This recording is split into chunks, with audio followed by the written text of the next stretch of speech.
నారాయణం నమస్కృత్య నరం చైవ నరోత్తమం దేవీం సరస్వతీం వ్యాసం తతో జయముదీరయేత్. హరి ఓం. పరమేశ్వర స్వరూపమైన సభకి నమస్కారం. ఈనాడు మహాశివరాత్రి, అసుర సంధ్య వేళ. కాలము విశేషించి శివస్వరూపమైనటువంటి కాలము ఇది. శంకర భగవత్పాదులు శివానంద లహరిలో అంటారు, సంధ్యారంభ విజృంభితం శృతిశిరస్థానాంతరాధిష్ఠితం సప్రేమ భ్రమరాభిరామమసకృత్సద్వాసనాశోభితం భోగీంద్రాభరణం సమస్త సుమన పూజ్యం గుణావిష్కృతం శివే శ్రీగిరి మల్లికార్జున మహాలింగం శివాలింగితం అంటారు. అంత పరమ పవిత్రమైనటువంటి శివరాత్రి సంధ్యావేళ. ఈ సమయంలో పరమశివుడు పార్వతీ సహితుడై వృషభవాహనాన్ని అధిరోహించి ప్రమథగణాలని వెంట నెడుకుని ఆకాశ మార్గంలో వెడుతుంటాడు స్వామి. మహాశివరాత్రి అసుర సంధ్య వేళ ఇంతమంది భక్తులు ఉండడం చూసి పొంగిపోతాడు ఆయన. ఓహో, నా గురించి వీళ్ళందరూ ఎంత పొంగిపోతున్నారు అని. కావలసింది అదే కదా, అన్యోన్య సహాయేన అలా సంతోషంగా ఆడుతూ పాడుతూ ఈశ్వరుణ్ణి చేరుకోవాలి కదా. అందుకని అందరం చాలా సంతోషించదగ్గ విషయం. పొద్దున్న చక్కటి అభిషేకాలు, కుంకుమార్చనలు అన్ని జరిగాయి. తల్లులు సహకరించారు, పురుషులు సహకరించారు. అందుచేత మరి ఇలాంటి మహోత్కృష్టమైన రోజున నిన్న నేను ఒక మాట అన్నాను. ఏమి కృష్ణుడి యందు శివుణ్ణి దర్శనం చేసి పోతన గారు పొంగిపోతే, మహాశివరాత్రి నాడు కృష్ణుడు వేరు శివుడు వేరు అని నేను శివుడి గురించి ప్రసంగం ఎందుకు చేయాలి?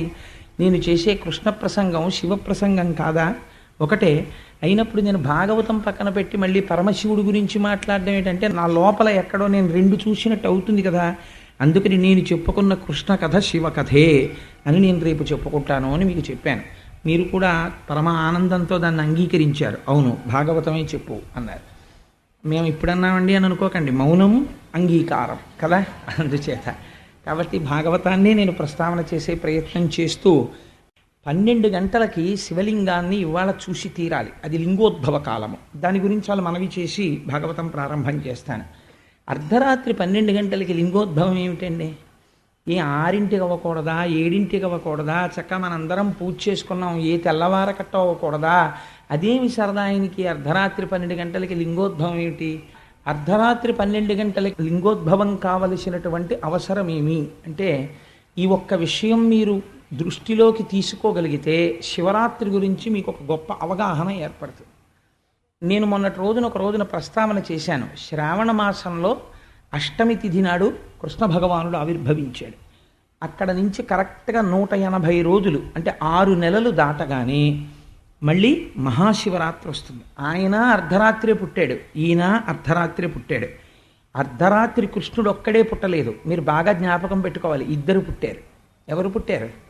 నందవ్రజంలో దుర్గమ్మ తల్లి పుట్టింది, ఇక్కడ మధురలో కృష్ణ భగవానుడు పుట్టాడు. తంత్రశాస్త్రంలో ఏమిటంటే దుర్గమ్మకి కృష్ణుడికి అభేదం, ఇద్దరు ఒకటే. అందుకే పోతన గారు అంత అద్భుతమైన ప్రార్థనా శ్లోకాలు చేసి మొదలుపెట్టారు. ఆయనకి మహానుభావుడు సమస్తం తెలుసున్నవారు కాబట్టి. కనుక ఇద్దరు జన్మించారు కృష్ణాష్టమి నాడు. మహాశివరాత్రి నాడు అర్ధరాత్రి 12 గంటలకి లింగం ఆవిర్భవించింది. లింగం అంటే మనం ఏమనుకుంటామంటే, ఇప్పుడు మనం ఆ లోపల చూసినటువంటి ఒక స్వరూపం ఉంది కదా, అది శివలింగము. నేను దాన్ని తప్పని కానీ, లేకపోతే అది దోషం అండి అలా అనకూడదని కానీ నేను అంటలేదు. కానీ శాస్త్రం అంది, ఆ లింగము అన్న మాటని నువ్వు ఎలా భావన చెయ్యాలో తెలుసా? ఎదురుగుండా శివలింగాన్ని చూసి అభిషేకం ప్రారంభమయ్యే ముందు కళ్ళు మూసుకొని ఒక్కసారి ఏమి చూడాలి నువ్వు అంటే, అలా చూసి ఎవరు అభిషేకం చేస్తారో వాళ్ళ కోరికలు తీరుతాయని చెప్పింది. ఆపాతాళ నభస్థలంత భువన బ్రహ్మాండమా విస్ఫురత్ జ్యోతిస్ఫాటికలింగ మౌళి విలసత్పూర్ణేందు వాంతామృతై. పాతాళలోకం దగ్గర నుంచి చంద్రమండలం వరకు ఎంతవరకు ఇవన్నీ ఉన్నాయో అంతవరకు అంతా ఒక శివలింగాకృతిగా మీరు భావన చేయాలి. చేస్తే ఈ శివలింగానికి పైన మౌళి అంటే ఈ శిరస్సు మీద చల్లటి చంద్రబింబం వెలుగుతోంది. ఏమంటే సూర్యబింబాన్ని చెప్పకూడదు. ఎందుకంటే సూర్యుడు వెలుతురిస్తాడు, కానీ తాపాన్ని సృష్టిస్తాడు. ఆ వేడి మనం తట్టుకోలేం. మధ్యాహ్నం 2 గంటలకి సభ పెట్టుకోగలమా? ఆయన తాపాన్ని మనం సహించలేం. చంద్రుడు అలా కాదు, వెలుతురిస్తాడు, చల్లని కిరణములను ప్రసరిస్తాడు. అందుకని ఆ చంద్రబింబం మౌళి యందు ఉంటుంది. ఇది ఘనీభవించినటువంటి అమృతమండలం. ఈ అమృతము స్రవిస్తుంది, కరగి ధారల కింద పడుతుంది శంకరుడి మీద. పడితే ఏమవుతుంది అంటే ఆయన శరీరం అంతా శివలింగ స్వరూపంగా ఉన్నటువంటి పాతాళలోకం నుంచి చంద్రబింబం వరకు ఉన్న శివలింగ స్వరూపం, ఈ బ్రహ్మాండాలన్నీ కలిపి ఒక శివలింగం, దాని ఆకృతి. ఇది ఆ అమృతంతో తడిసిపోయి ఉంటుంది. ఇలా తడిసిపోతే చల్లగా ఉంటుంది ఆ శివలింగం.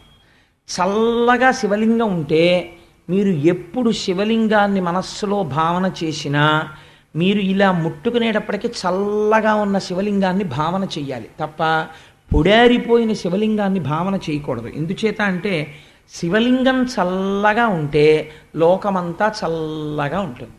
అందుకే శివలింగం మీద ధారాపాత్ర కట్టేస్తారు. ఒకవేళ అభిషేకం చెయ్యడానికి ఇంకా అలివి లేక గుడి మూసేసి వెళ్ళిపోతున్నారు అనుకోండి, ధారాపాత్ర కట్టి ఒక సన్నటి దర్భ అందులో పెట్టి వెళ్ళిపోతారు. బొట్టు బొట్టు బొట్టు బొట్టు నీరు దాని మీద పడుతూ ఉంటుంది. పడి ఆ మూర్ధన్య స్థానం నుంచి చింది కిందకి జారుతూ ఉంటుంది. అది ఎప్పుడూ చల్లగా ఉంటుంది శివలింగం. శివలింగం చల్లగా ఉంటే లోకమంతా చల్లగా ఉంటుంది.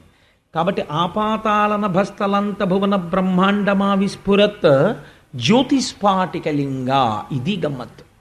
మనం ఏమంటాం, జ్యోతిర్లింగములు అని పిలుస్తూ ఉంటాం. ద్వాదశ జ్యోతిర్లింగములండి. సౌరాష్ట్రే సోమనాథంచ, శ్రీశైలే మల్లికార్జునం, ఉజ్జయిన్యాం వైద్యనాథంచ అని వరుసగా 12 జ్యోతిర్లింగాల పేర్లు చెప్తాం. జ్యోతిర్లింగములని మీరు అంటున్నారు కదా. శ్రీశైల మల్లికార్జునుడి దగ్గరికి నేను వెళ్ళాను అనుకోండి, శ్రీశైల మల్లికార్జున లింగమును ముట్టుకుంటే అదేం కాలదే, అది జ్యోతి ఎందుకయింది? అది శివలింగమే కదా అక్కడ ఉన్నది, దాన్ని జ్యోతిర్లింగం అని ఎందుకన్నారు? మరి ఈ 12 జ్యోతిర్లింగాలు అయితే మరి మిగిలినవి ఏ లింగాలు? అవి జ్యోతిర్లింగాలు కావా? ఇవి 12 జ్యోతిర్లింగాలు అనడానికి కారణం ఏమిటి? ఏదైనా ప్రత్యేక కారణం? జ్యోతి అంటే వెలుగు, దీపం కదా. అది జ్యోతి అని మీరు పిలుస్తున్నారా లింగాన్ని అంటే దాని యందు అంతర్గతంగా ఏమైనా జ్యోతిస్వరూపం ఏమైనా ఉందా? ఎవరైనా చూశారా అక్కడ దీపం వెలుగుతూ? ఒకవేళ దీపం నిధనం అయిపోయినా తలుపేసేస్తే అక్కడ ఏదైనా దీపం వెలుగుతూ ఎవరికైనా దర్శనమైందా ఈ 12 చోట్ల?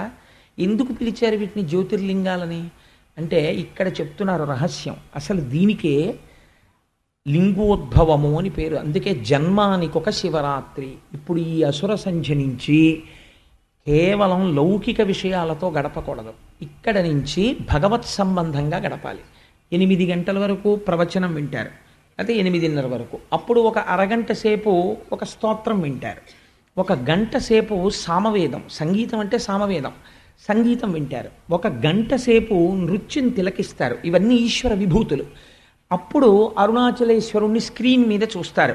12 గంటలకి తెర తీస్తారు. తెర తీసి మళ్ళీ ఇప్పుడు నేను ఏ శ్లోకం చెప్పానో ఆ శ్లోకం చెప్తారు. ఆపాతాళనభస్థలాంత భువన బ్రహ్మాండమా విస్ఫురత్ జ్యోతిస్ఫాటికలింగ అంటారు. ఇది జన్మానికో శివరాత్రి. ఇలా గడుపు అని చెప్పింది శాస్త్రం. ఎందుకు ఈ జ్యోతిర్లింగం వచ్చింది అంటే మీకు జ్యోతి అవసరం ఎప్పుడు ఉంటుంది? దీపం అవసరం. జ్యోతి అంటే దీపం. దీపం అవసరం ఎప్పుడు అంటే మనం పూజ చేసేటప్పుడు దీపం పెడతాం, అది వేరు. దీపాలు పెట్టుకోవడం అన్నది ఎప్పుడు వేస్తాం? పగలు లైట్లు వేయం, రాత్రి వేస్తాం. రాత్రి ఎందుకు వేస్తాం అంటే రాత్రి చీకటి. చీకటి అనగా ఏమి? సూర్యకాంతి లేకపోవడమే చీకటి. చీకటికి వేరే అస్తిత్వం లేదు.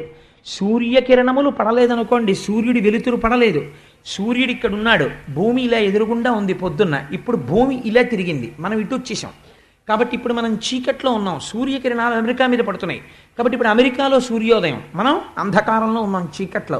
చీకటి ఏం చేస్తుంది వెలుతురు లేకపోతే? ఇది బాగా జ్ఞాపకం పెట్టుకోండి జీవితంలో. చీకటి అన్నది అలుముకుంటుంది.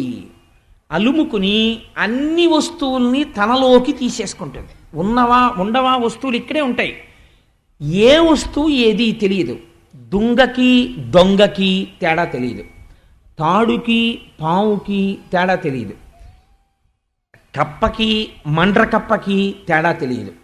ఇలా తెలియకపోవడం వల్ల ఏమవుతుంది? భయము ప్రారంభమవుతుంది. చీకట్లో బయటికి వెళ్ళండి అన్నారనుకోండి, బాబాయ్ చీకటిగా ఉందండి అంటాడు. చీకటిగా ఉంటే భయం ఎందుకండి? కనపడడం లేదు ఎదురుగుండా ఉన్న వస్తువు. ఎదురుగుండా ఉన్న వస్తువు కనపడకపోవడం భయానికి కారణము. అసలు లోపల ఉన్నది ఒక చీకటి.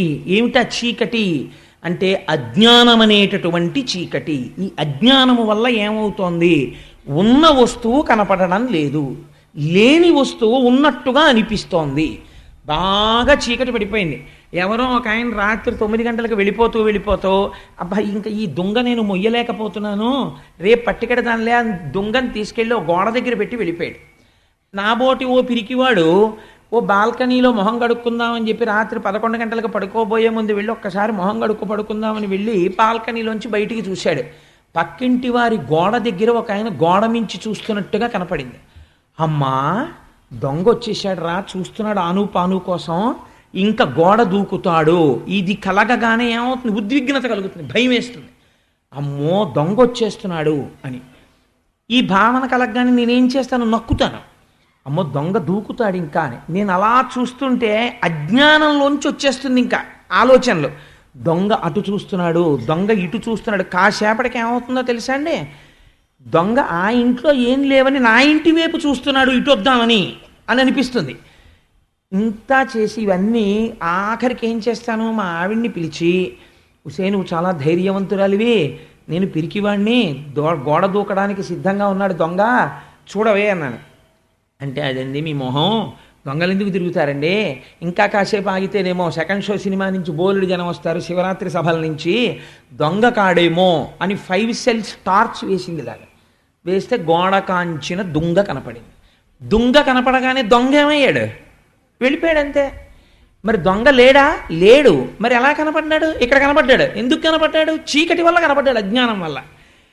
అజ్ఞానం పోవాలి, ఏం చేస్తే పోతుంది? వెలుతురు వస్తే పోతుంది, ఉన్నది ఉన్నట్టు కనపడుతుంది, అంతే కదండి. వెలుతురు రావాలి. ఆ వెలుతురునకు జ్ఞానము అని పేరు. ఆ జ్ఞానము కలిగిందనుకోండి, ఇప్పటి వరకు ఇది నేను ఇది నేను ఇది నేను అనుకున్నవాడు ఇది నేను కాదు, లోపల ఉన్న ఆత్మ నేను అని తెలుస్తుంది. ఇప్పుడు నా అంత వాణ్ణి నేనది ఇది చూపించి విర్రవీగడు. ఈశ్వరుడు లోపలున్నాడు, వాడు నేను, వాడు నిర్వహిస్తున్నాడు అంటాడు. ఇది ఎప్పుడు ఉండాలి? ఈ దీపం బాగా చీకటి ఎప్పుడు ఎక్కువైతే అప్పుడు దీపం ఉండాలి. దీపం దేన్ని ఆకర్షిస్తుంది? కటిక చీకట్లో కంటిని తళుక్కున పట్టుకునేది దీపమే పట్టుకుంటుంది. కాబట్టి ఇప్పుడు ఈశ్వరానుగ్రహంగా మనం అందరం అజ్ఞాన లంపటంలో పడిపోయి ఉంటే కనీసం ఒక్క మహాశివరాత్రి నాడైనా అర్ధరాత్రి వేళ లింగోద్భవం జ్యోతిస్వరూపంతో అయింది. అదే పెద్ద దీపస్తంభం వచ్చింది ఆకాశం నుంచి భూమి వరకు. సరే దాన్ని తుది మొదలు కనిపెట్టలేకపోయారు, అదంతా వేరొక కథ. కాబట్టి ఇప్పుడు ఈ జ్యోతి స్తంభం ఉన్నదే అదే అరుణాచలము. ఈ జ్యోతి స్తంభాన్ని ఒక లింగముగా మనం చూస్తాం. ఇది అరూపరూపి అంటే 3 రూపాలు ఉంటాయి పరమశివుడికి.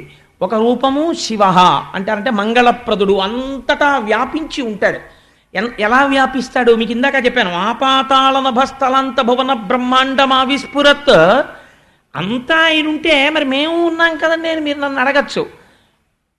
శాస్త్రమంది ఎదుర్వేదం ఆవిస్ఫురత్ జ్యోతిస్పాటిక లింగమౌళి విలసత్పూర్ణేందు అంతామృతై అస్తోకాప్లుతమేకమీశమనిశం ఉన్నదా ఒక్క వస్తువే ఉన్నది. ఈ సమస్త బ్రహ్మాండములు నిండిపోయి శివుడే ఉన్నాడు. మరి అదేమిటండి నేనున్నట్టు కనపడుతున్నాను? దొంగ 2 నీకు కనపడ్డట్టు. ఇప్పుడు జ్యోతిర్లింగం కనపడింది, అజ్ఞానం పోయింది, చీకటి పోయింది, దొంగయే కనపడినది, దొంగ పోయినాడు. అందుకని అజ్ఞానం బాగా ఎక్కువైంది. ఒక్క మహాశివరాత్రి అన్నా చెయ్యి. నేనే ఎందుకు చెయ్యాలి? 84 లక్షల జీవరాశులలో మహాశివరాత్రి చెయ్యగలిగిన అదృష్టం ఇతర ప్రాణులకు లేదు. ఒక కుక్కకి ఇవాళ లింగోద్భవం అవుతుంది, సాయంకాలం నుంచి మనం ఇలా కూర్చోవాలి, 12 గంటలకి ఇక్కడ తెర తీసి శివలింగం చూపించగానే హర హర మహాదేవ శంభో శంకర నరుస్తూ ఆ అభిషేకాన్ని చూసి తీర్థం తీసుకుని వెళ్ళి పడుకోవాలి అని దానికి తెలియదు. అది రాలేదు, తీసుకోలేదు. ఎవరు తీసుకోగలరో? ఒక్క మనుష్యుడు తీసుకోగలడు. అందుకని ఈ జన్మకి ఏది సాఫల్యత? ఏది చేసినా చేయకపోయినా ఒక్క శివరాత్రి నువ్వు అలా చెయ్యి. అలా చెయ్యకపోతే ఈ జన్మ వృధా అయిపోయినట్టే. కాబట్టి ఏమైంది? అలా నువ్వు శివుణ్ణి ఆరాధన చేస్తే జ్ఞానమే కాదు, దానితో పాటు జాయేత్ ఈప్సిత సిద్ధయే, నీ కోర్కెలన్నీ తీరిపోతాయి. ఏ కోర్కెలు నీకున్నాయో అవి నువ్వు పొందడం వల్ల యోగ్యత పొందుతావని ఈశ్వరుడు తీర్చేస్తాడు. తీర్చేసి పిల్లాడికి బాగా దగ్గుగా ఉంటుంది, నువ్వులు గుండా అన్నం తింటానంటాడు, అమ్మ పెట్టదు. అంటే అమ్మ కఠినరాలా కాదు, పెట్టకపోవడంలో అమ్మ సౌజన్యం ఉంది, జబ్బు పడిపోకుండా చూస్తోంది. అలా ఒక్కొక్క నాడు మీ కోరిక తీర్చకపోవచ్చు, మీకు ఇప్పుడు తెలియదు. కానీ ఆ కోరిక ఎందుకు తీర్చలేదు ఈశ్వరుడు అన్నది తరువాతి కాలంలో తెలుస్తుంది. నా దగ్గరికి ఒకరిద్దరు ఒకానొక సమయంలో వచ్చారు. వచ్చి వాళ్ళకు ఒక కోరిక తీరకపోతే, కోటేశ్వరారు మాకు ఈ కోరిక తీరలేదండి, మీరేమో భగవంతుడు అంటారు, అదంటారు, ఇదంటారు, మేము ఇన్ని నమస్కారాలు పెట్టుకుని వెళ్ళాం, ఆ కోరిక తీరలేదండి మాకు అన్నారు. అంటే నేను అన్నాను, వాళ్ళు ఈ సభలో ఉన్నారు అందుకని నేను చెప్పట్లేదు, బాగుండదు వాళ్ళు బాధపడతారని. అంటే నేను అన్నాను, ఏమండి మీరు కోరిక తీరలేదని బాధపడుతున్నారు, బాధపడకండి, ఈశ్వరుడు ఎందుకు తీర్చలేదో ఒకనాడు తెలిసిన తరువాత మళ్ళీ మీరే నా దగ్గరికి వచ్చి ఈశ్వరుడు ఈ కోరిక తీర్చకపోవడం ఎంత మంచిదైందో అని చెప్తారండి అన్నాను. వాళ్ళు ఖచ్చితంగా 3 నెలల్లో వచ్చారు.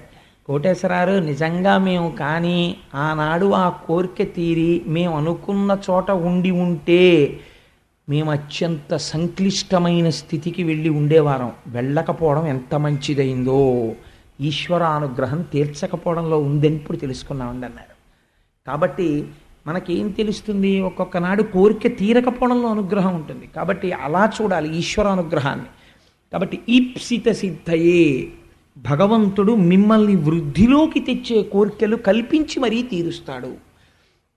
అటువంటి జ్యోతిర్లింగము ఏది ఉన్నదో ఆ శివలింగమును దర్శనము చేయుట, దానికి మహాశివరాత్రి అని పేరు. ఇంకా ఇంతకన్నా నేను ఇవాళ మహాశివరాత్రి గురించి విశ్లేషణ చేయవలసిన అవసరం ఉంది అని నేను అనుకోవట్లేదు. ఎందుకంటే ఇంకా తర్వాత మనం ఎలాగో ఈ సభలో అంతా అదే కదా జరపబోయేది. అందుకని మీకు ఆశ్చర్యం వేయచ్చు, ఏమండి మీరేమో నిన్న సాయంకాలం వరకు భాగవతం చెప్పినప్పుడు కృష్ణుడే అన్నీ కృష్ణుడే అన్నీ కృష్ణుడే అన్నీ అన్నారు. మీరేమో ఇవాళ సాయంకాలం కూర్చుని ఇప్పుడు ఈ అరగంటనేమో మళ్ళీ శివుడే అన్నీ శివుడే అన్నీ శివుడే అన్నీ అన్నారు. మళ్ళీ అదిగో పుస్తకం తీస్తున్నారు, మళ్ళీ మొదలెట్టి మళ్ళీ కృష్ణుడే అన్నీ కృష్ణుడే అన్నీ అంటారు. పొద్దున్నేమో మళ్ళీ దేవీ నవరాత్రులు వచ్చేటప్పటికి అమ్మవారే అన్నీ అమ్మవారే అన్నీ అమ్మవారే అన్నీ అంటారు. మీ నాలికకి నరం లేదా, ఏమిటంటే అలా అంటారు అని మీరు అనుకోవచ్చు. మీరు ఒకటి జ్ఞాపకం పెట్టుకోండి, అన్ని పురాణములకు కర్త వ్యాసుడే. ఎందుకు అలా చెప్తారంటే మీ మనస్సు దేని యందు తొందరగా లగ్నం అవుతుందో దాన్ని పరబ్రహ్మంగా చూడమని. దానివల్ల నేను దాన్ని కృష్ణుడు అన్నాను అనుకోండి, ఉన్న ఒక పరబ్రహ్మ అబ్బాయి కుర్తాలాల్చి వేసుకున్నాడు, ఒరే నాన్న నీకు కుర్తాలాల్చి చాలా బాగుందిరా అని నేను కౌగిలించుకున్నాను. నా భార్య చూసి, ఒరే నీకు కుర్తాలాల్చి బాగోలేదురా, ఏమిట్రా అప్పుడే ఏదో 50 ఏళ్ళు వచ్చేసిన వేళ కుర్తాలాల్చి వేసుకున్నావు అందనుకోండి. అంటే అంతవరకు పర్వాలేదు. కానీ కుర్తాలాల్చి వేసుకుంటావా, నా కంటికి నువ్వు నచ్చలేదని కొట్టేసి తిట్టేసింది అనుకోండి మా ఆవిడ, ఏమైనా అర్థం ఉందా అందులో?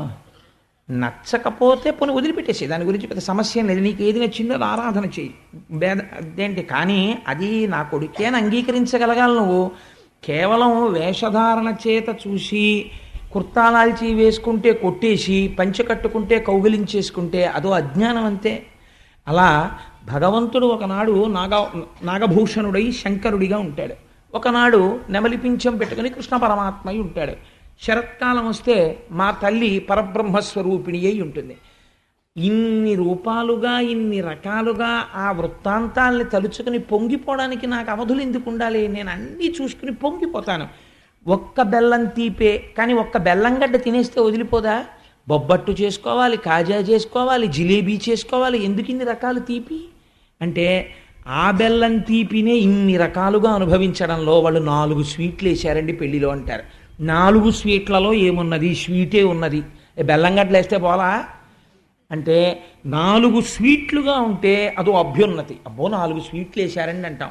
ఒక పరమాత్మని నువ్వు ఎన్ని రూపాల్లో ఆదరించి ఇదంతా నా స్వామి అనగలిగితే నువ్వన్ని మెట్లు ఎక్కిన వాడివి తప్ప అందులో సంకుచితత్వం చూస్తే నువ్వంత కిందకి వెళ్ళిపోయిన వాడివి, నీకు అందలేదు పరమాత్మ. కాబట్టి ఇప్పుడు నేను కృష్ణ భగవానుడిగా పరబ్రహ్మాన్ని ఆవిష్కరిస్తాను. ఈ దోషం ఏముంది అందులో? ఏమీ లేదు, పరమ సంతోషం. శంకరుడు చాలా ప్రీతి చెందాలంటే అసలు ఇప్పుడు భాగవతం వినాలి. వీళ్ళు చూసావా ఎంత అభేద దృష్టితో ఉన్నారో, ఇది నేను కోరుకున్నది పిల్లల దగ్గర, ఇది జ్యోతిర్లింగం అంటే, ఇది జ్ఞానం అంటే అని ఆయన పొంగిపోతాడు ఇప్పుడు. కాబట్టి ఇప్పుడు మనం భాగవతంలోకి ప్రవేశం చేద్దాం. నిన్నటి రోజున మీకు నేను ఆ ఉపన్యాసాన్ని పూర్తి చేసే సమయానికి అక్కడ ఉన్నటువంటి గోపకాంతలందరూ వచ్చి ఆ బాలకృష్ణుడు చేసినటువంటి చేష్టితముల పట్ల తల్లి యశోదాదేవికి అనేకమైనటువంటి నేరారోపణలు చేసి చెప్పారు. ఇన్ని చెప్పినా సాక్ష్యం మీద ఆధారపడింది యశోద. ఎందుకని?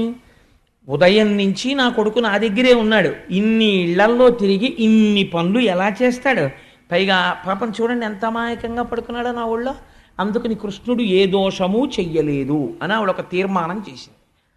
చేస్తే వాళ్ళకి అక్కసు వచ్చింది, ఆ గోపకాంతలకి అక్కసు వచ్చి వాళ్ళు అన్నారు, అవును మేము చెప్తే ఎందుకు నవ్వుతావులే అంటే, ఆవిడ మనసులో ఒక భావన ఉంది, మా వాడు ఇన్ని తప్పులు చేస్తే పట్టుకోవచ్చు కదా, అలా దొరికిపోతే పరమాత్మ ఇంకేముందండి, అందరూ పట్టేసుకుంటారు. అందుకని వాళ్ళు అన్నారు, నువ్వు ఇలాంటి సందర్భం ఒకటి మీ ఇంట్లో చేయకుండా ఉంటాడేంటి, ఏదో ఒక రోజు చేస్తాడు, అప్పుడు నువ్వేం చేస్తావో మేము చూస్తాం, ప్రతిరోజు ఈ అవకాశం కోసమే ఎదురు చూస్తాం, అది ఇలా రాగానే పోపు మాడిపోయినా మాకేం బాధలేదు, మీ ఇంటికి వచ్చి చూస్తాం ఏం చేస్తావో, అప్పుడు చూద్దామని వెళ్ళిపోయారు వాళ్ళు. ఆవిడనుకుంది అలా ఎందుకు చేస్తాడు పిల్లాడు, ఏమిటో భ్రమ, వీళ్ళు ఇలా అంటారు అనుకుంది. ఆయన వెంటనే, ఆయన అమాయకుడు కాడు, ఆయన వెంట వెంటనే లీలలు చేసేస్తాడు. అమ్మకు ఒక చిన్న కానుక ఇవ్వాలనుకున్నాడు. ఏమిటా కానుక అంటే, ఇది మహాజ్ఞానులు కూడా దర్శనం చెయ్యలేనటువంటి కానుక, ఇది భక్తి కలిగినటువంటి వాడికి ఈశ్వరుడు జ్ఞానం ఎలా ఇస్తాడు అన్నదానికి ఒక గొప్ప ఉదాహరణ. ఒకనాడు తల్లి యశోదాదేవి లోపల పని చేసుకుంటోంది. అక్కడ బలరాముడు ఇతర గోపబాలురు ఆడుకుంటున్న వాళ్ళందరూ గబగబా పరిగెత్తుకుంటూ యశోదాదేవి దగ్గరికి వచ్చారు. వచ్చి అమ్మ నువ్వు ఎన్నో మాటలు చెప్పావు కదా అమ్మ కృష్ణుడికి, ఒరే మట్టి తినకూడదని చెప్పావు కదా, తమ్ముడు మళ్ళీ మేము చెప్పినా సరే వినకుండా మట్టి తినేస్తున్నాడమ్మా అన్నారు. అందులోనూ గమ్మత్తు ఏమిటో తెలుసా అండి, పిల్లలు దాక్కునే ఆట అని ఒకటి ఆడతారు. కృష్ణుడికి అది చాలా ఇష్టం. పిల్లలందరినీ పిలిచి, ఒరే మనం దాక్కునే ఆట ఆడుకుందాం, మీరు దొంగల్ట, మీరు మా ఇంట్లో పడతారట, లేకపోతే నీ దొంగంట, మీ ఇంట్లో వెతుకుపోతా అంట అనేవాడు. మనకి జారత్వం చోరత్వం చాలా ఇష్టం, అందుకే ఆయన ఆ 2 లీలలు చేశాడు చిన్నప్పటి నుంచి. అందుకని వీళ్ళందరూ ఏమిటంటే దాక్కునేవారు. ఇప్పటికీ మనకి చూడండి, ఇప్పుడంటే పోయిందనుకోండి, ఇప్పుడు దేశంలో ఉన్న ఒకే ఒక ఆట ఏమిటంటే క్రికెట్ తప్పించి అసలు ఆటలన్నీ మరుగున పడిపోయాయి, ఒక విండీ కల్చర్. అందుకని అసలు పూర్వం ఏదో దాక్కునే ఆటని వాడు వెనక్కి తిరిగి 1 2 3 4 5 6 7 8 100 అంకెలు లెక్కెట్టేటప్పటికి ఎక్కడ దొంగలు అక్కడే గప్ చిప్ సాంబార్ బుడ్డ అనేవాడు, అనేటప్పటికి వాళ్ళందరూ దాక్కునేవారు. వీడు అక్కడి నుంచి జాగ్రత్తగా వెతుకుతూ వచ్చేవాడు. అందులో సునిశ్చిత పరిశీలనా శక్తి, ఎవడు ఎక్కడ దాక్కున్నాడో గభాలను వచ్చి ఎవడు వీపు మీద కొట్టేస్తే వీడు మళ్ళీ దొంగెట్టాలి. అందుకని చాలా అలర్ట్గా ఉండి వెతకడం, ఇవన్నీ అలవాటు అవుతుండేవి. ఒక ధ్యానము, ఇంతమంది మధ్యలో తిరుగుతున్నా ఎక్కడ ఎవడున్నాడో అని కదలికని కనిపెట్టగలిగినటువంటి ధ్యానశక్తి పెంపొందుతుండేది పిల్లల్లో. అటువంటి ఆటలు ఉండేవి పూర్వం. ప్లస్ ఫిజికల్ ఎక్సర్సైజ్ జరుగుతుండేది ఆ పరిగెత్తడం వల్ల. ఇందులో ఎవడో పరిగెత్తుకొచ్చి వీపు మీద కొట్టేసి అవుట్ అని అరుస్తాడు. ఆ అవుట్ అని అరవడంలో రోజు 10 మాటలు అరిచాడు అనుకోండి, కంఠనాళాలు కరెంటు పోయినా సరే 2000 మందికి ఉపన్యాసం చెప్పగలిగిన కంఠం ఉండేది, అంత మంచి కంఠం. అందుకే పూర్వం ఉపాధ్యాయులు పాఠం చెప్తే ఒక 100 మంది పిల్లల్ని కూర్చోబెట్టుకుని ఒక 2 గంటల పాటు మంచినీటి చుక్క నోట్లో వేసుకోకుండా చెప్పేసేవారు. కారణం ఏంటంటే చిన్నప్పటి నుంచి ఆ కంఠానికి అటువంటి సాధన ఉండేది.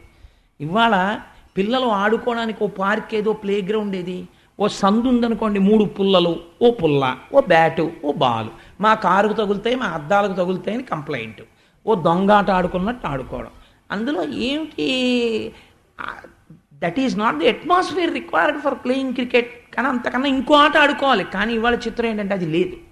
లేకపోవడంలో చాలా ట్రబుల్స్ వస్తున్నాయి, చాలా అనారోగ్యాలు, చాలామందికి థ్రోట్కి సంబంధించినటువంటి ప్రాబ్లమ్స్. ఎందుకంటే చిన్నతనంలో అలా అరవక, అలా ఆడక.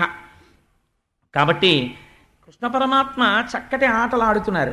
ఆడుతుంటే దొంగాట ఆడేటప్పుడు ఈయనకు మంచి సావకాశం ఉండేది. అందరూ దాక్కుంటారు కదా, ఈయన కూడా దాక్కునేవాడు ఎక్కడో. దాక్కుని ఇప్పుడు ఎవరు దగ్గరికి రారు, ఎక్కడున్నవాడు అక్కడే దాక్కోవాలి. అందుకని ఈయన ఒక్కడూ కూర్చుని మట్టి తీసి నోట్లో పోసుకుంటూ ఉండేవాడు. కారణం ఏమిటంటే ఆ భూకాంత ఎంత పొంగిపోయిందో ఇక్కడ కాదు, ప్రథమ స్కంధంలో చెప్తారు దాన్ని. ఆవిడ చెప్పుకుంది ఒకనాడు, ఆ శ్రీలలనీశుడు ఆ స్వామి ఈ భూమి మీద నడిచాడు. నేను అదృష్టవంతురాల్ని, ఇవాళ అవతారం లేదంటుంది కృష్ణావతారం తర్వాత. అలా ఆ భూకాంత పొంగిపోవడం కోసమని ఆ మట్టి తీసి ఆయన నోట్లో పోసుకునేవాడు. ఈలోగా అక్కడెక్కడో దాక్కున్నవాడు ఇలా చూశాడు కృష్ణుడు నోట్లో మట్టి పోసుకోవడం. పిల్లలకి ఎంత సరదాగా ఉంటుందంటే పక్కవాడు ఏదైనా దొరికితే వెళ్ళి వాళ్ళ అమ్మా నాన్నకి చెప్పాలి. అందుకని బలరాముడికి చెప్పారు, ఒరే బలరామా బలరామా మీ తమ్ముడు మట్టి తినేస్తున్నాడు రా అని. ఈయన అని పెట్టుకుని నిలబడ్డాడు. నిలబడితే ఇంకా అనుమానం ఎక్కువైపోతుంది కదా, మట్టి తినేసాడని. కాబట్టి అందరూ కలిపి ఇది చెయ్యట్టుకుని లాక్కుంటూ యశోద దగ్గరికి తీసుకెళ్లారు. యశోద అదృష్టమే అదృష్టం అండి. నిజంగా జీవితంలో యశోద లాంటి జన్మ ఉన్నవాళ్ళు అరుదు. అందుకే యశోద చాలా గొప్ప పేరు. ఆ పేరు కూడా భగవంతుడు అందుకే అలా పెట్టాడేమో ఆవిడికి. అసలు యశోద 3 అక్షరాల పేరు, ఆడవాళ్ళు పెట్టుకోవడానికి యోగ్యమైన పేరు. అసలు చాలా చోట్ల ఇవాళ ఆ పేరే లేదు. ఆశ్చర్యం, చాలామంది యశోద అన్న పేరే పెట్టుకోవట్లేదు ఇప్పుడు. అందుచేత ఆ యశోద దగ్గరికి పరమాత్మ వెడితే ఆవిడంది, మన్నీటికి భక్షింతువు మన్నియమము లేల మన్నింపవు అన్నయు సకులను చెప్పెద రన్నామన్నేల వేరు పదార్థము లేదే. ఎరా కృష్ణ, ఎన్ని మాటలు చెప్పాను నీకు మట్టి తినద్దని అంటే ఆవిడ వెంటనే నమ్మేసింది. వీళ్ళందరూ చెప్పారు కాబట్టి. ఆయన ఏం తక్కువవాడు కాడు, తిన్నాడు. కాబట్టి మన్నేటికి భక్షింతువో, మంది ఎందుకు తింటున్నావు? నేను ఇంతకుముందు నీకు ఎన్నో మాటలు చెప్పాను. ఈ లీలకున్న గొప్పతనం ఏమిటో తెలుసా అండి? యశోద యొక్క అదృష్టాన్ని ఆవిష్కరిస్తోంది ఈ లీల. ఇది మీరు బాగా గుర్తుపెట్టుకోవాలి. తల్లి పిల్లల్ని ఇలా అడిగేటప్పుడు ఇలా చేతులు కట్టుకుని మన్నిటికి భక్షింతువో అని అడగదు కదా. ఒరే మన్ని ఎందుకు తింటున్నావురా అని అడగవలసి వచ్చింది అనుకోండి, అమాంతం పిల్లాన్ని ఇలా రెక్క పెట్టుకుని ఏరా మన్ని ఎందుకు తిన్నావు అంటుంది. ఇలాగా ఇలా చూపించడమే పరమాత్మ దగ్గర. భగవంతుణ్ణి పట్టుకుని వేదాంగములు చదివిన వాళ్ళు ఇలా తప్ప ఆయన దగ్గర ఇలా అనడం, ఆఫీస్ నమస్కారాలు ఆయన దగ్గర కుదరవు.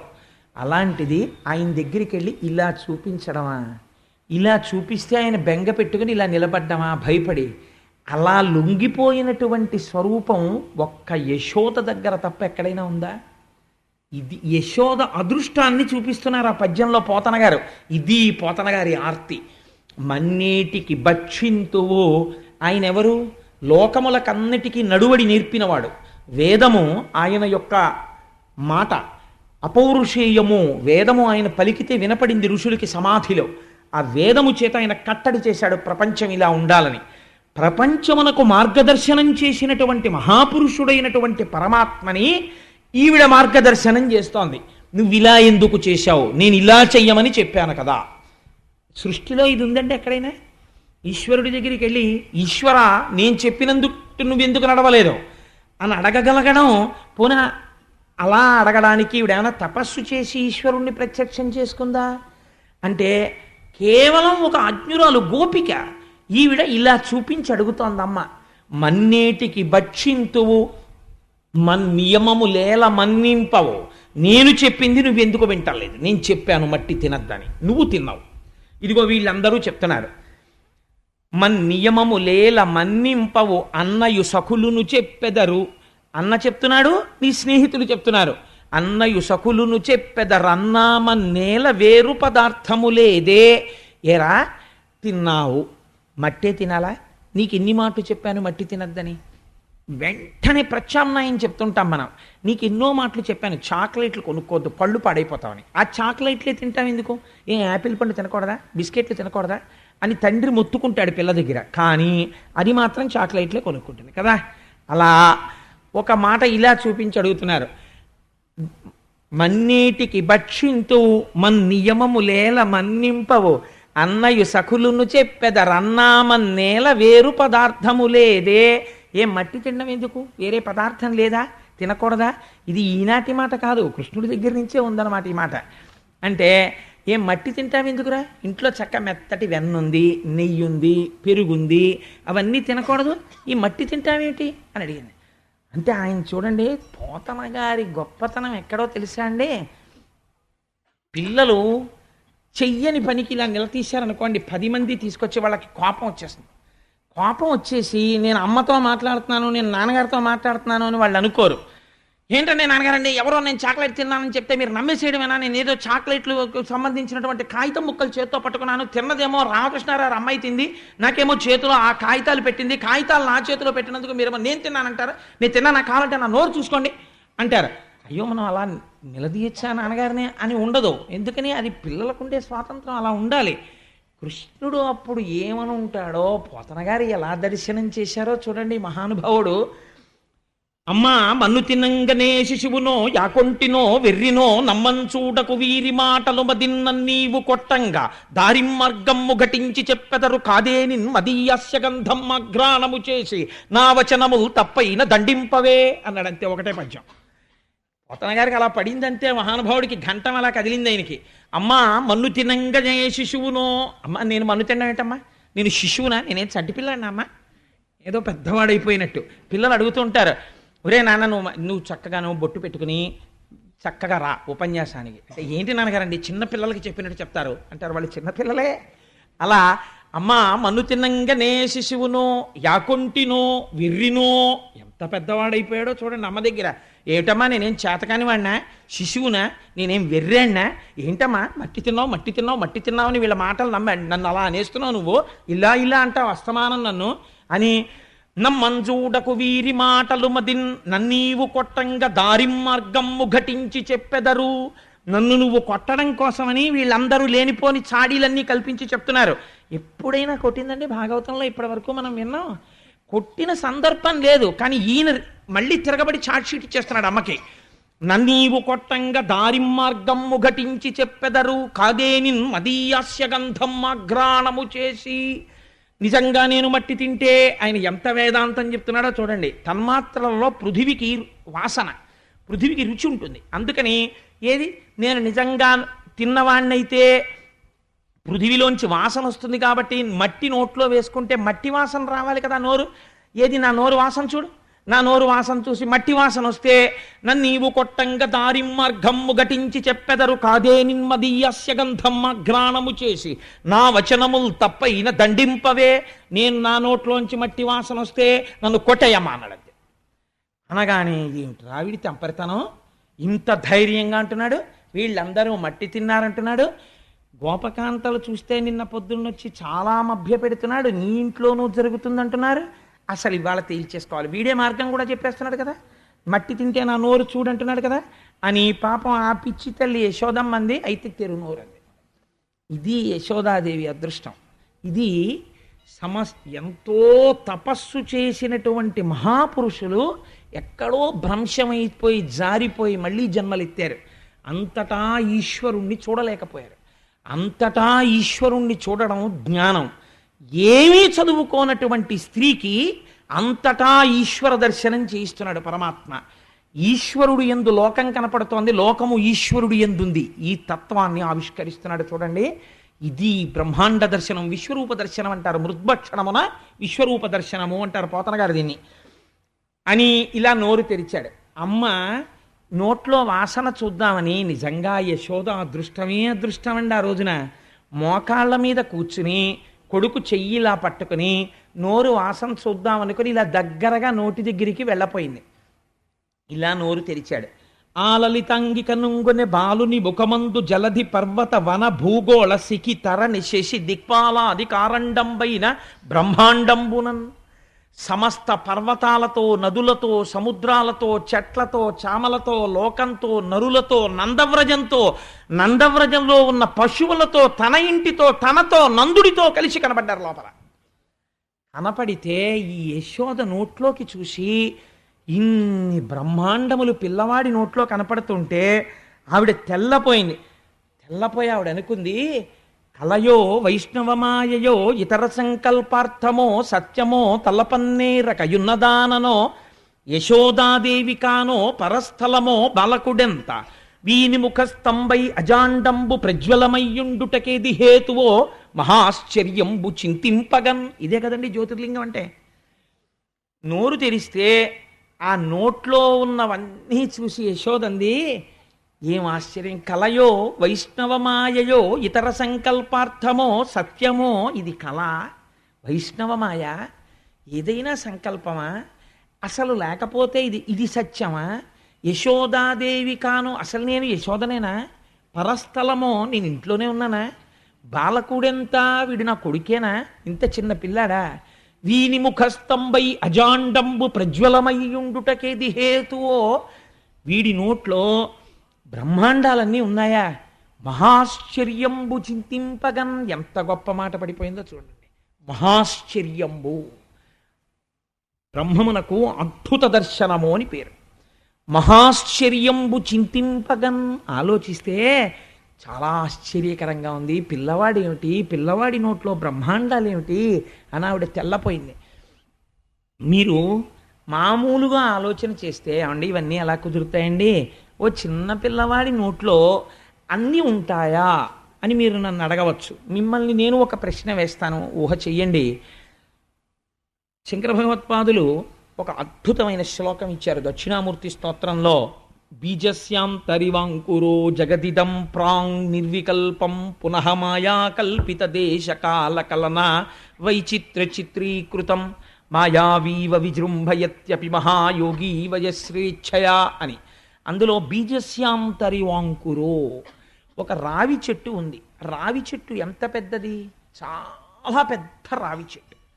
ఇంత పెద్ద రావి చెట్టు యొక్క మూలము లేదా ఆ రావి చెట్టు యొక్క సూక్ష్మ దశ ఎక్కడ ఉన్నది అంటే, ఇంత రావి చెట్టు కూడా ఇంత చిన్న విత్తనమునందు ఉన్నది. లేకపోతే దాని నిర్మాణమునకు సంబంధించిన సమస్త ప్రక్రియ విత్తనం బద్దలై అందులోంచి ఎలా వచ్చింది? అందులో ఉంది కాబట్టి పైకొచ్చింది. కానీ సూక్ష్మావస్థ యందు అణిగి ఉన్నది, అందులోంచి రావి చెట్టు రాదు అని మీరు చెప్పింది నిజమైతే విత్తనంలోంచి చెట్టు రాకూడదు.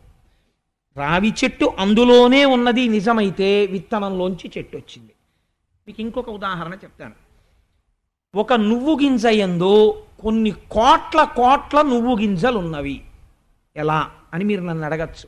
ఒక నువ్వు గింజ తీసుకెళ్ళి అందులోనే మొత్తం నువ్వు గింజలకి సంబంధించిన సృష్టి అంతా ఉంది. ఒక నువ్వు గింజ మీరు భూమిలో పెట్టారనుకోండి, ఒక నువ్వు చెట్టు లేస్తుంది. ఇప్పుడు దానికి ఇన్ని నువ్వులు వస్తాయి. ఇన్ని నువ్వులు తీసుకెళ్ళి మళ్ళీ మీరు వేస్తే అన్ని చెట్లు వస్తాయి, అన్ని నువ్వులు వస్తాయి. మళ్ళీ ఆ నువ్వులు వేస్తే ఇన్ని నువ్వులు వస్తాయి. ఇలా వెళ్ళిపోతే ఒక నువ్వు గింజలోంచి ఎన్ని నువ్వులు వచ్చాయి?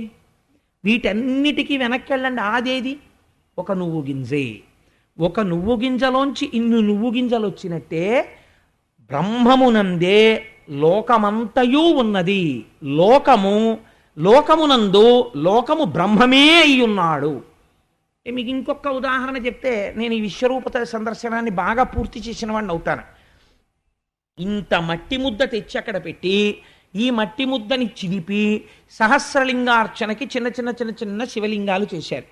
అందులోంచే సహస్రలింగార్చన చుట్టూ పెట్టడానికి ఇన్ని ప్రమిదలు చేశారు.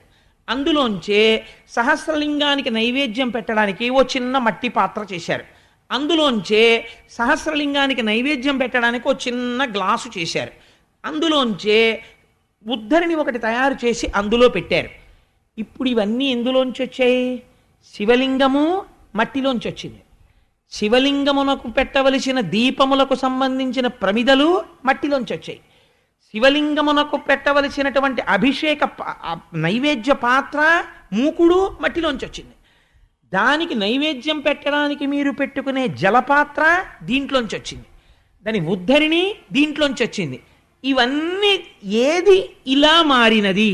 నామరూపాత్మకమైనటువంటి శివలింగముగా, నామరూపాత్మకమైన జలపాత్రగా, ఉద్ధరిణిగా, నైవేద్య పాత్రగా ఏది మారినది? మట్టి మారినది.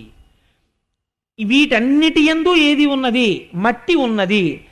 ఈ మట్టి యందు ఏ ఉన్నవి? ఇవన్నీ ఉన్నవి కదండి. ఇవన్నీ అందులోంచే వచ్చాయి. నామరూపాత్మకమైన జగత్తంతటా వ్యాపించి ఏది ఉన్నది? మట్టే ఉన్నది. మట్టి యందేది ఉన్నది? ఇవన్నీ ఉన్నవి. కాబట్టి ఇప్పుడు జగత్తు దేని యందు ఉన్నది? బ్రహ్మమునందు ఉన్నది. బ్రహ్మము దేనిగా ఉన్నది? జగత్తుగా ఉన్నది. కాబట్టి ఉన్నది ఏది ఉన్నది? ఒక్కటే ఉన్నది, అదేది ఈశ్వరుడి. ఇది విశ్వరూప దర్శనం, ఇది జ్ఞానం, ఇది జ్యోతిర్లింగం. ఇది ఆవిష్కరించడం ఎంత అజ్ఞానంలో ఉన్నవాణ్ణి ఈశ్వరుడు అనుగ్రహిస్తే ఇది మహాశివరాత్రి నాడు అర్ధరాత్రి శివలింగ దర్శనం చెయ్యడం. ఆ ఈశ్వరానుగ్రహం కలిగితే ఏమో ఏ ఒక్కడో ఉత్తర క్షణం రమణ మహర్షి అయిపోవచ్చు. మనం ఏం చెప్పగలం? ఆ ఈశ్వరానుగ్రహం ఎవరి మీద పడుతుందో ఆ జ్ఞానసిద్ధి కలిగిందా, జ్ఞానాద్దేవతు కైవల్యం, దాని వలన మోక్షం వస్తుంది. కాబట్టి ఇప్పుడు కేవలము నా కొడుకు కొడుకు కొడుకు అని ఒక భావన చేసింది, ఒక ప్రేమ పెంచుకుంది. ఈ ప్రేమ భక్తి తెలిసి పెంచుకుందా? అక్కర్లేదు. తెలియకుండా ప్రేమించిన ఈశ్వరుణ్ణి ప్రేమించింది. ఈ భక్తికి పర్యవసానమేమి? జ్ఞానమే. ఇదే విశ్వరూప సందర్శనము. అయితే ఇక్కడ పరమాత్మ ఒకటి అనుకున్నారట, అమ్మ ఇలా జ్ఞానంతో ఉండిపోయి అమ్మ బాగా లోకములో బ్రహ్మమును చూసేస్తే ఇంకా అమ్మ నాకు అమ్మగా ఉండగలదా, ఉండలేదా? కాబట్టి మళ్ళీ వైష్ణవ మాయ కప్పాలి అంటే మళ్ళీ లోకాన్ని చూడాలి, బ్రహ్మాన్ని మర్చిపోవాలి. కాబట్టి ఏం చేశాడు? ఒక్కసారి ఉపసంహారం చేశాడు ఆ జ్ఞానాన్ని. అంతే, ఆవిడ అమ్మ అయిపోయింది, ఈయన కృష్ణుడు అయిపోయాడు, కొడుకు అయిపోయాడు. ఉపన్యాసం అయిపోగానే మళ్ళీ మీరు మీరే, నేను నేనే అని ద్వైతంలోకి వెళ్ళిపోయినట్టు. కాబట్టి ఏమైపోయింది? ఏకకాలమునందు మళ్ళీ మాయని ప్రసరింపచేసినాడు. ప్రసరిస్తే ఆవిడ మళ్ళీ ఆ వైష్ణవ మాయలోకి వెళ్ళిపోయింది. వెళ్ళిపోయి ఆయన నా కొడుకు, చిన్ని బిడ్డడు అన్న భావనలోకి వెళ్ళిపోయింది. ఇంత చిత్రంగా కొడుకుని నా పిల్లవాడే నా పిల్లవాడే అని ఇంత లీల చేసినవాడు ఎంత అమాయకత్వం నటిస్తాడో తెలుసా అండి? ఇది వైష్ణవమాయ అంటే, ఇది పరమాత్మ యొక్క అనుగ్రహం అంటే ఎంత చిత్రంగా ఉంటుందో చూడండి. ఆయన లీల ఇన్ని చేసిన తర్వాత అమ్మకి ఎక్కడో ఇవాళ పొద్దున్న వీడి నోట్లో ఏదో చూసినట్లు గుర్తు, ఏమిటో ఏదో పులకరింత కింద ఉంది, పులకరింత కింద ఉంది అంటే దీన్ని బాగా తీసేయాలనుకున్నాడు. రాత్రి అన్నం పెడుతోంది. అన్నం పెడుతున్నప్పుడు పిల్లవాడికి అన్నం చేతిలోనో కాల్లోనో పెట్టగా నోట్లో పెడతారు. అందుకని ఆయన అస్తమానం నోరు తెరుస్తున్నాడు, అమ్మ నోట్లో అన్నం పెడుతోంది. ఇన్ని మాటలు నోరు తెరుస్తున్నా, ఇన్ని మాటలు అన్నం పెడుతున్నా ఆవిడకి అసలు జ్ఞాపకమే లేదు ఈ నోట్లోనే నేను బ్రహ్మాండాలు చూశానని. ఈయన ఎంత అమాయకత్వం ప్రదర్శించాడో తెలుసా అండి? కొంచెం అన్నం తిని పిల్లలందరూ చేసే పనే ఇంకా నాకు చాలని ఇలా ఇలా ఇలా ఇలా మూతి తిప్పేస్తుంటారు. అమ్మ ఇలా ఇలా ఇలా ఇలా పట్టుకెడుతుంటే ఇలా ఇలా ఇలా ఇలా ఇలా మూతి తిప్పేస్తే ఆఖరికి ఇలా పట్టుకుని ఇలా నోట్లో పెట్టేసి ఇలా మూతి తుడిచేస్తుంది. ఆ తిన్న గోరు ముద్దలు కదండి ఇవాళ ఇంతంత శరీరాలు అయ్యాయి. ఎంత ప్రేమ ఉందా పెట్టడంలో. జన్మాంతరంలో మళ్ళీ ఇంకా అలాంటి ఐశ్వర్యం కలుగుతుందా? ఆనాడు అమ్మ దగ్గర కూర్చుంటే అమ్మ ఎడం చేత్తో ఇలా పట్టుకుని నోట్లో ఇలా పెరుగన్నం పెట్టి ఇలా అమ్మ కుడి చేత్తో మూతి తుడి చేసినటువంటి ఆ క్షణం అమృతాన్ని తాగిన క్షణం అది కదా. మళ్ళీ అలా మనం ఆ అమాయకత్వంతో అలా కూర్చుని తినగలమా? అమ్మ దగ్గర తినగలమా? అమ్మ దగ్గర అలా తిన్న క్షణం ఏదో అది జీవితం ధన్యత పొందిన క్షణం. అదే ఇంత ఆయుర్దాయాన్ని ఇంత ఆరోగ్యాన్ని ఇచ్చినటువంటి శక్తి. కాబట్టి యశోదమ్మ కూడా అలాగే పెడుతోంది. నోట్లో పెడుతుంటే మూతి అని బిగించి నోరు ఇలా ఇలా ఇలా తిప్పేస్తున్నాడు. తిప్పేస్తుంటే ఆవిడంది, ఉరై నీకు నేను పెరుగన్నం కమ్మగా కలిపి వెన్నముద్ద నంచి పెడుతుంటే మూతి ఇలా మూసేసి నేను తిన్నని ఇలా ఇలా తిప్పేస్తున్నా. అవును, అన్నం పెడితే ఎందుకు సహిస్తుంది నీకు? నీకు అన్నం అక్కర్లేదు. ఏం చేస్తానో తెలుసా? కాసేపు ఆగి పూర్వం వచ్చేవారు, ఇప్పుడంటే మానేశారు. వాళ్ళు ఒక షిఫ్ట్ పెట్టేసుకున్నారు. పూర్వం రాత్రి 9 గంటలకు వచ్చేవారు. వచ్చి అమ్మా మాధవ కబళం తల్లి అనేవారు. ఇంటి ముందు నుంచి మా చిన్నతనంలో ఏలూరులో వస్తుండేవారు.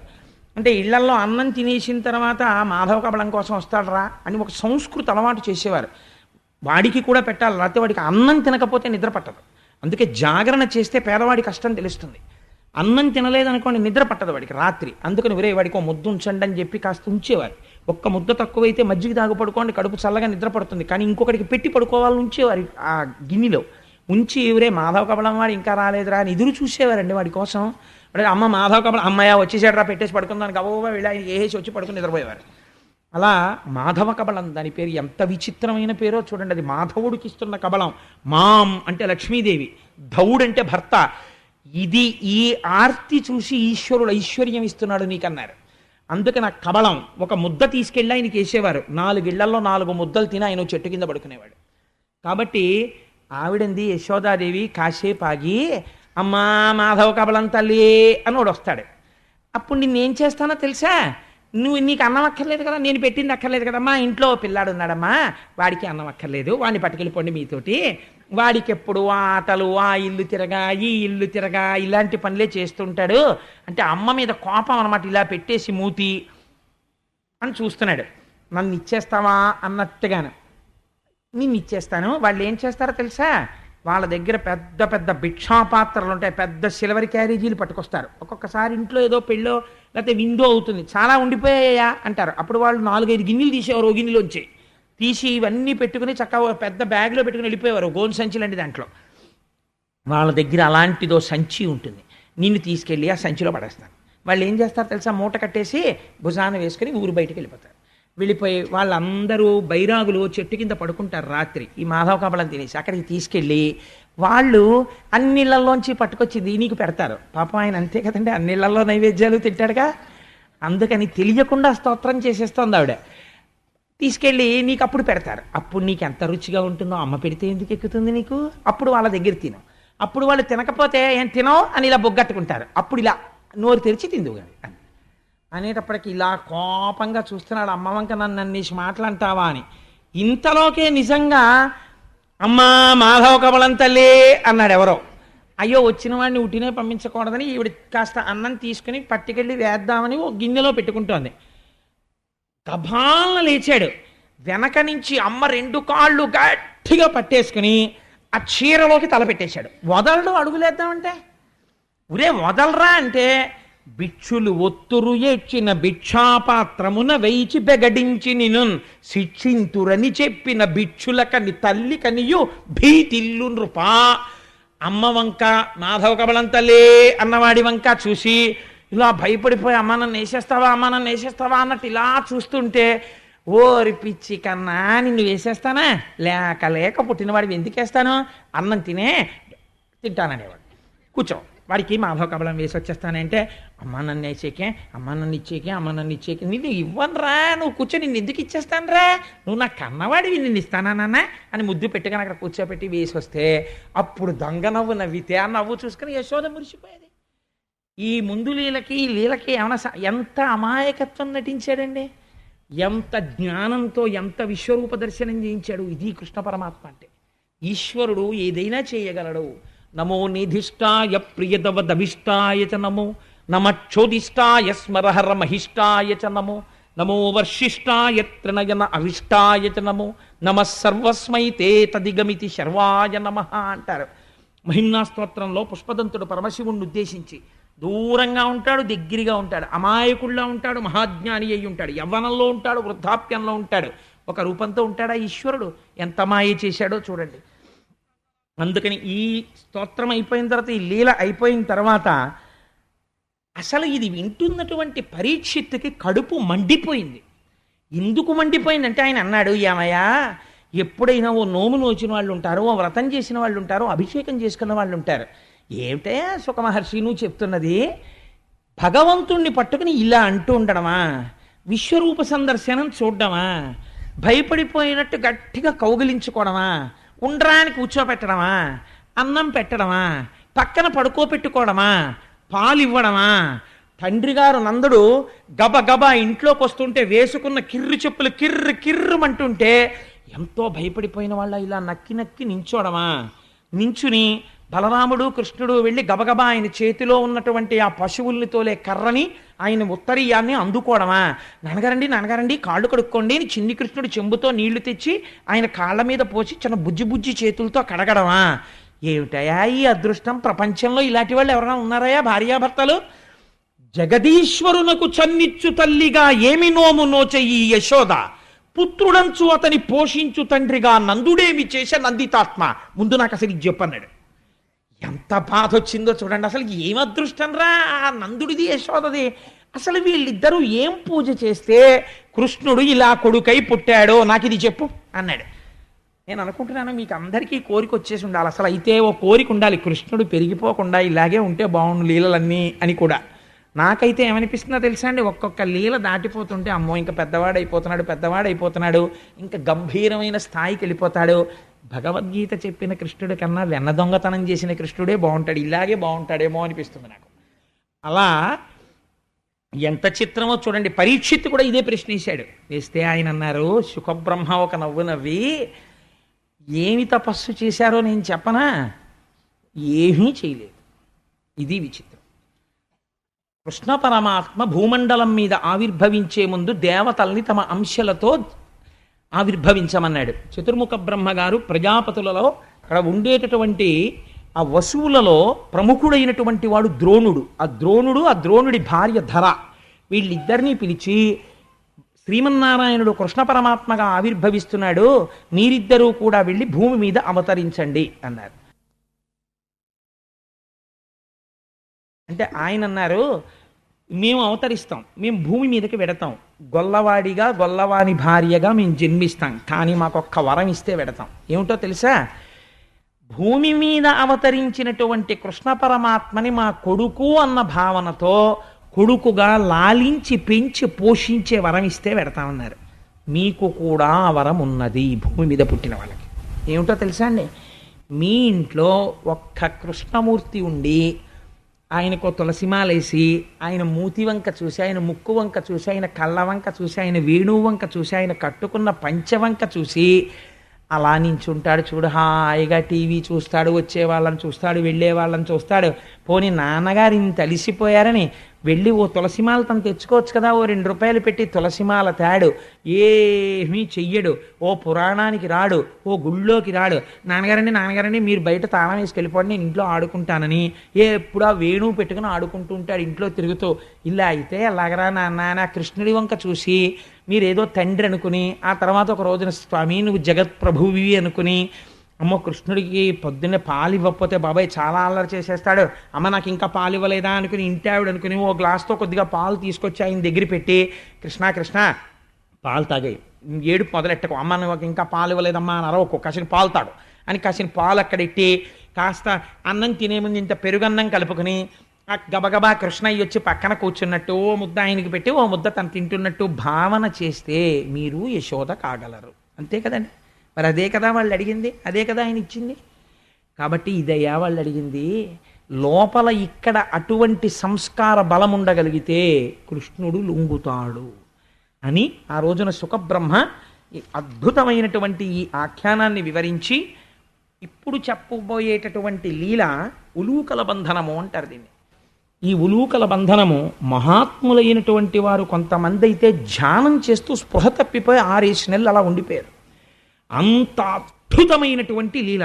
నాకు తెలిసి నేను అనుకుంటున్నాను, నాకున్న పరిమితమైన పరిజ్ఞానంలో భాగవతం మొత్తం మీద తలమానికమైనటువంటి లీల ఇదే.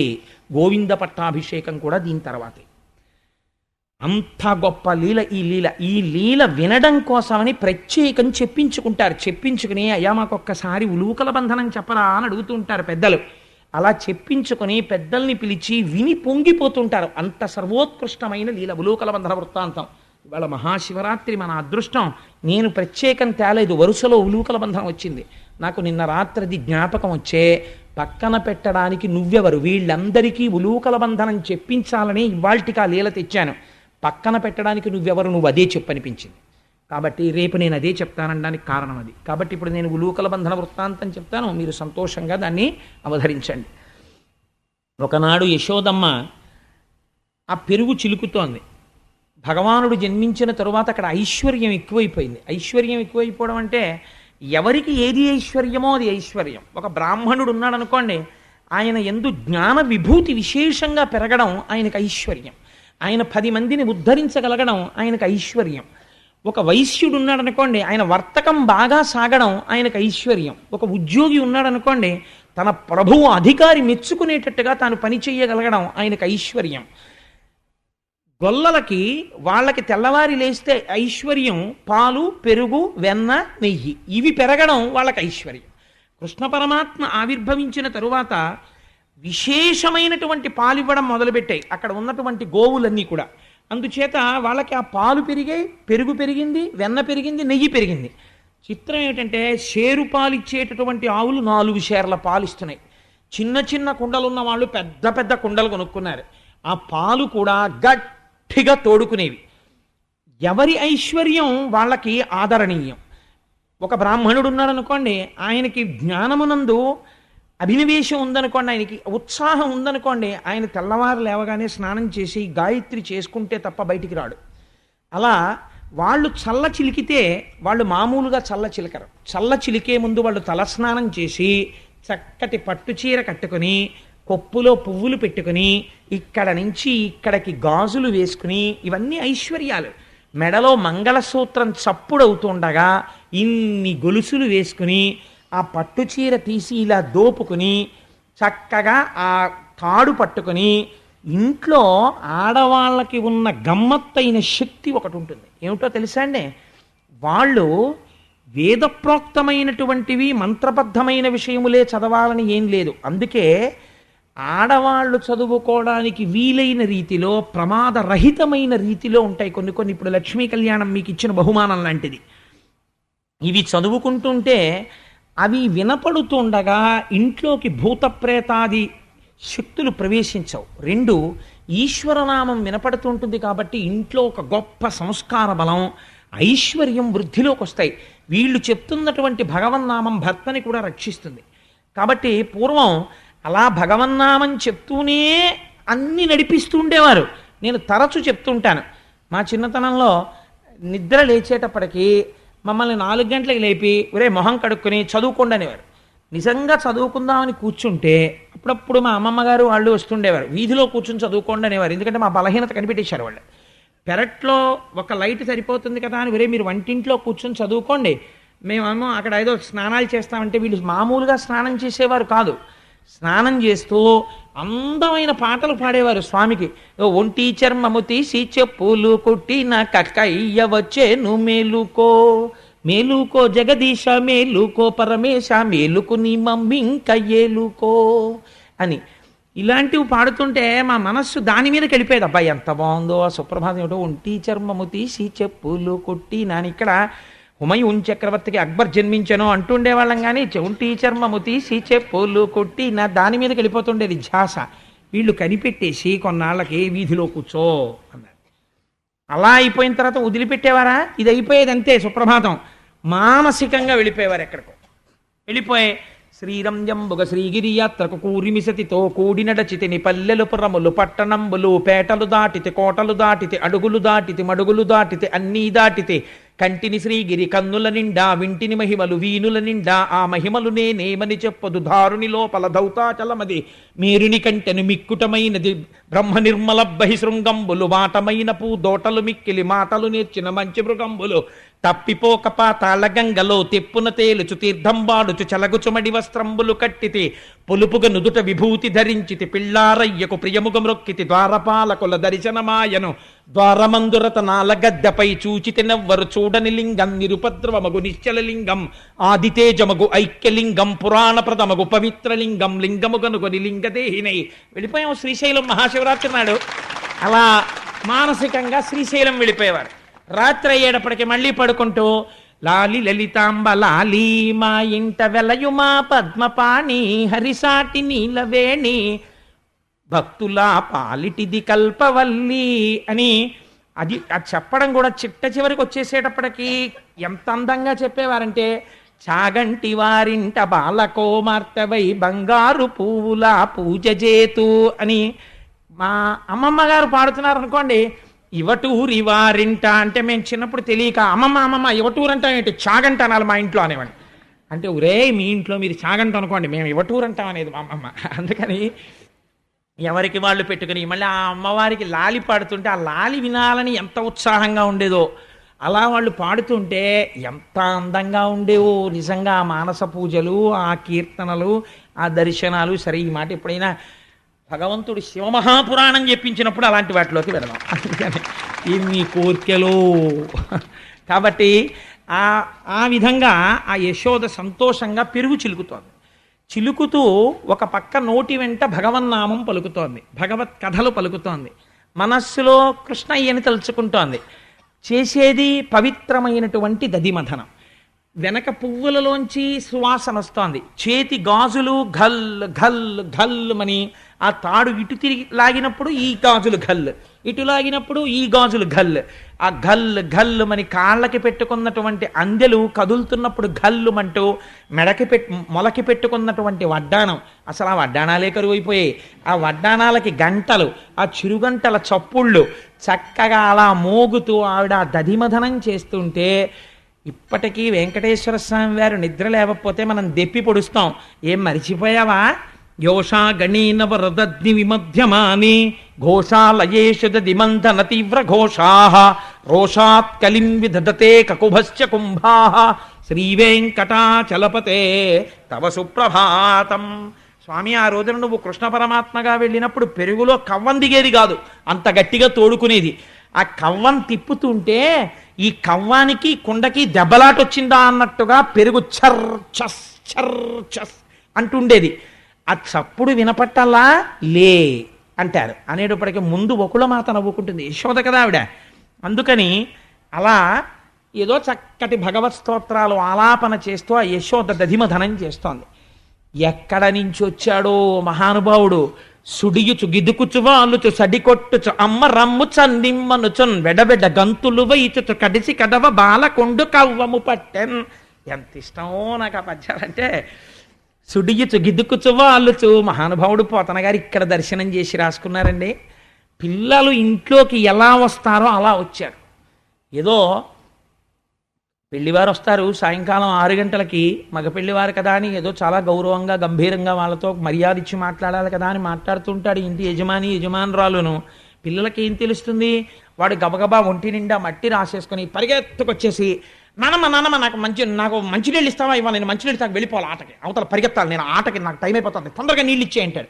ఇవ్వలేదనుకోండి, ఒరే ఉండరా ఇస్తాను అన్నారనుకోండి, వాడి బింది మీద పళ్ళెం ఇలా లాగి అవతల పారేసి కాందని గ్లాస్ అప్పుడైపోయేటట్టు నీళ్లలో ముంచేసి ఆ మట్టి నీళ్లు గడగడగడగడగడ 8 గుక్కలు తాగేస్తాడు. 6 గుక్కలు మీదో చేసుకుని ఆ ఎంగిలి గ్లాస్ అక్కడ ఎట్టేసి మీరు పవిత్రం అయిపోయారు తాగేయండి అని అమాంతం పరిగెత్తుకుంటూ వెళ్ళిపోతాడు. పిలుస్తున్నవాడు ఆగడిహ. అలా ఎక్కడి నుంచి వచ్చాడో తెలియదు. సుడియుచు గిదుకుచు వాలుచు సడికొట్టుచు అమ్మ రమ్ము చన్నిమ్మనుచున్. అమ్మ నాకు అవతల ఆటలకు వేళైపోయింది, పిల్లలందరూ ఆడుకుంటున్నారు, నేను వెళ్ళి దొంగ పెట్టాలి, నేను చాలా అలిసిపోయాను, నాకు ఆకలి వేసేస్తుంది, నాకు తొందరగా పాలు తాగుదామని వచ్చాను, అమ్మ ఇస్తావా ఇవ్వా అంటే ఆవిడ వీడి హడావిడి చూసి పొంగిపోయింది. నేను ఆయన అండం కూడా మర్చిపోతున్నాను. ఆయన హడావిడి చూసి పొంగిపోయి, ఏమిట్రా అని హడావిడి ఏమిటి, ఆ పాల కోసం ఏమిటి, ఆ హడావిడి ఏమిటి, ఆ చిందులేమిటి, ఆ గంతులేమిటి అని ఆ కృష్ణయ్యని చూసుకుని మనసులో పొంగొచ్చేసి, చిన్ని కృష్ణయ్య ఎంత బాగున్నాడో అని ఆ పిల్లాడి వంక చూసి పొంగిపోతూ ఏం చేస్తాడో చూద్దామని ఆ చల్లై చిలుకుతాడు. చిలుకితే ఆయన ఒప్పుకుంటాడా? ఏంటమ్మా నేను ఎంత అడిగినా పాలు ఇవ్వకుండా చల్ల చేసుకుంటూ కూర్చుంటావు, నువ్వు చల్ల ఆపి నాకు పాలు ఇస్తావా ఇవ్వా? నాకు కవ్వం పట్టుకున్నట్ట గట్టిగా పట్టుకుని కవ్వం ఆపేశాడు. ఆపగలడా? చిన్ని చెయ్యి. ఆ కవ్వం ఇలా పట్టుకుంటే ఆ కవ్వం తిరిగితే చెయ్యికి నిప్పెడుతుందేమో అని బెంగ అమ్మకి. అందుకని ఆపేసి అమ్మని ప్రేమతో జయించాడు. ఆ కృష్ణ పరమాత్మే కావచ్చు, అంత కృష్ణ పరమాత్మ అయినా చెయ్యేమవుతుందో అని చల్ల చేయడం ఆపేసింది అమ్మ. అమ్మే అంటే గెలుపు అక్కడే ప్రారంభమైపోయింది. భక్తి అమ్మతనంతో గెలిచేసిందండి కృష్ణుని యశోద. అందుకని సుడియుచు గిదుకుచు వాలుచు సడికొట్టుచు అమ్మ రమ్ము చన్నిమ్మనుచున్ వెడవెడ గంతులు వైచుచు కదిసి కడవ బాలకుండు కవ్వము పట్టెన్. పొంగిపోయింది. అయ్యో పిల్లాడు ఆకలేస్తోంది అంటున్నాడు అని తీసుకొచ్చి ఒళ్ళో కూర్చోపెట్టుకుంది, పడుకోబెట్టుకుని స్తన్యం ఇచ్చి పాలిస్తోంది. పాలు తాగుతున్నాడు. ఈలోగా చూసేసరికి అక్కడ పొయ్యి మీద పాలు పెట్టింది. ఆ రోజుల్లో గ్యాస్ స్టవ్లు కాదు కదా, సన్నని సెగ మీద పాలు పెట్టేవారు. ఆ పాలు ఇలా పొంగి పైకి వస్తున్నాయి. ఆవిడ చూసింది, పొయ్యిలో పడిపోతాయేమో పాలు అని ఆ పిల్లవాడిని గబగబా అక్కడ పెట్టి వెళ్ళి ఆ పాలు పూర్వం దించడం అంటే అంత తేలిక కాదు, ఎందుకంటే ఆ మంట కట్టెల మంట. ఆ కట్టెల్ని కిందకి దిగజార్చి పక్కన పొయ్యికి అరుగు ఉండేది, ఇవి తీసి ఆ అరుగు మీద పెట్టి కుండ లోపల బరువుకి కింద చిట్లిపోతుంది. అందుకని ఈ పాలకుండ పట్టుకెళ్ళి ఓ చుట్ట కుదురు మీద పెట్టాలి. కాగిపోయిన పాలకి పైన మూత పూర్తిగా పెట్టేశారనుకోండి, ఆ పాలకి రుచి రాదు. ఓరగిలా ఓ పళ్ళెం పెట్టాలి. అదంతా చాలా జాగ్రత్తగా చేయవలసినటువంటి వ్యవహారం. నీకు ఇంత తర్ఫీదు ఎక్కడిది అని అనుకోకండి, ఒక్కసారి చేస్తే చాలదా గుర్తుపెట్టుకోవడానికి. కాబట్టి ఆ కుండ తీసుకెళ్ళి ఓ చుట్ట కుదిరేసి ముందు అప్పుడు ఆ కుండ దింపి వేడిగా ఉంటుంది కదా పైకెత్తారనుకోండి ఈ కింద బరువుకి అది పిడక్కన ఆ ముక్కలు ఊడిపోయి కుండ కింద పడిపోతుంది. అందుకని దాన్ని చాలా జాగ్రత్తగా పట్టుకోవాలి, అంచుల వరకు పట్టుకోవాలి, ఎక్కువ ఎత్తెత్తకుండా కొంచెం కింద వరకే పట్టుకుని తీసుకెళ్ళి చుట్ట కుదురు మీద పెట్టుకోవాలి. సో ఇవన్నీ చెయ్యడానికి కొంత నైపుణ్యం ఉండాలి గొల్లకాంతకి. అందుకని అమ్మ కొంచెం జాగ్రత్తగా ఈ పనులన్నీ చేస్తూ ఆ కుండ తీసుకెళ్ళి అక్కడ పెడుతోంది. అంతే, పాలు తాగుతున్న వాడిని పాలు పొంగిపోతున్నాయని పక్కన పెట్టేసి వెళ్ళిపోయింది కదా. ఇంకా ఈయన ఇక్కడ కింద కూర్చోపెట్టిందంతే.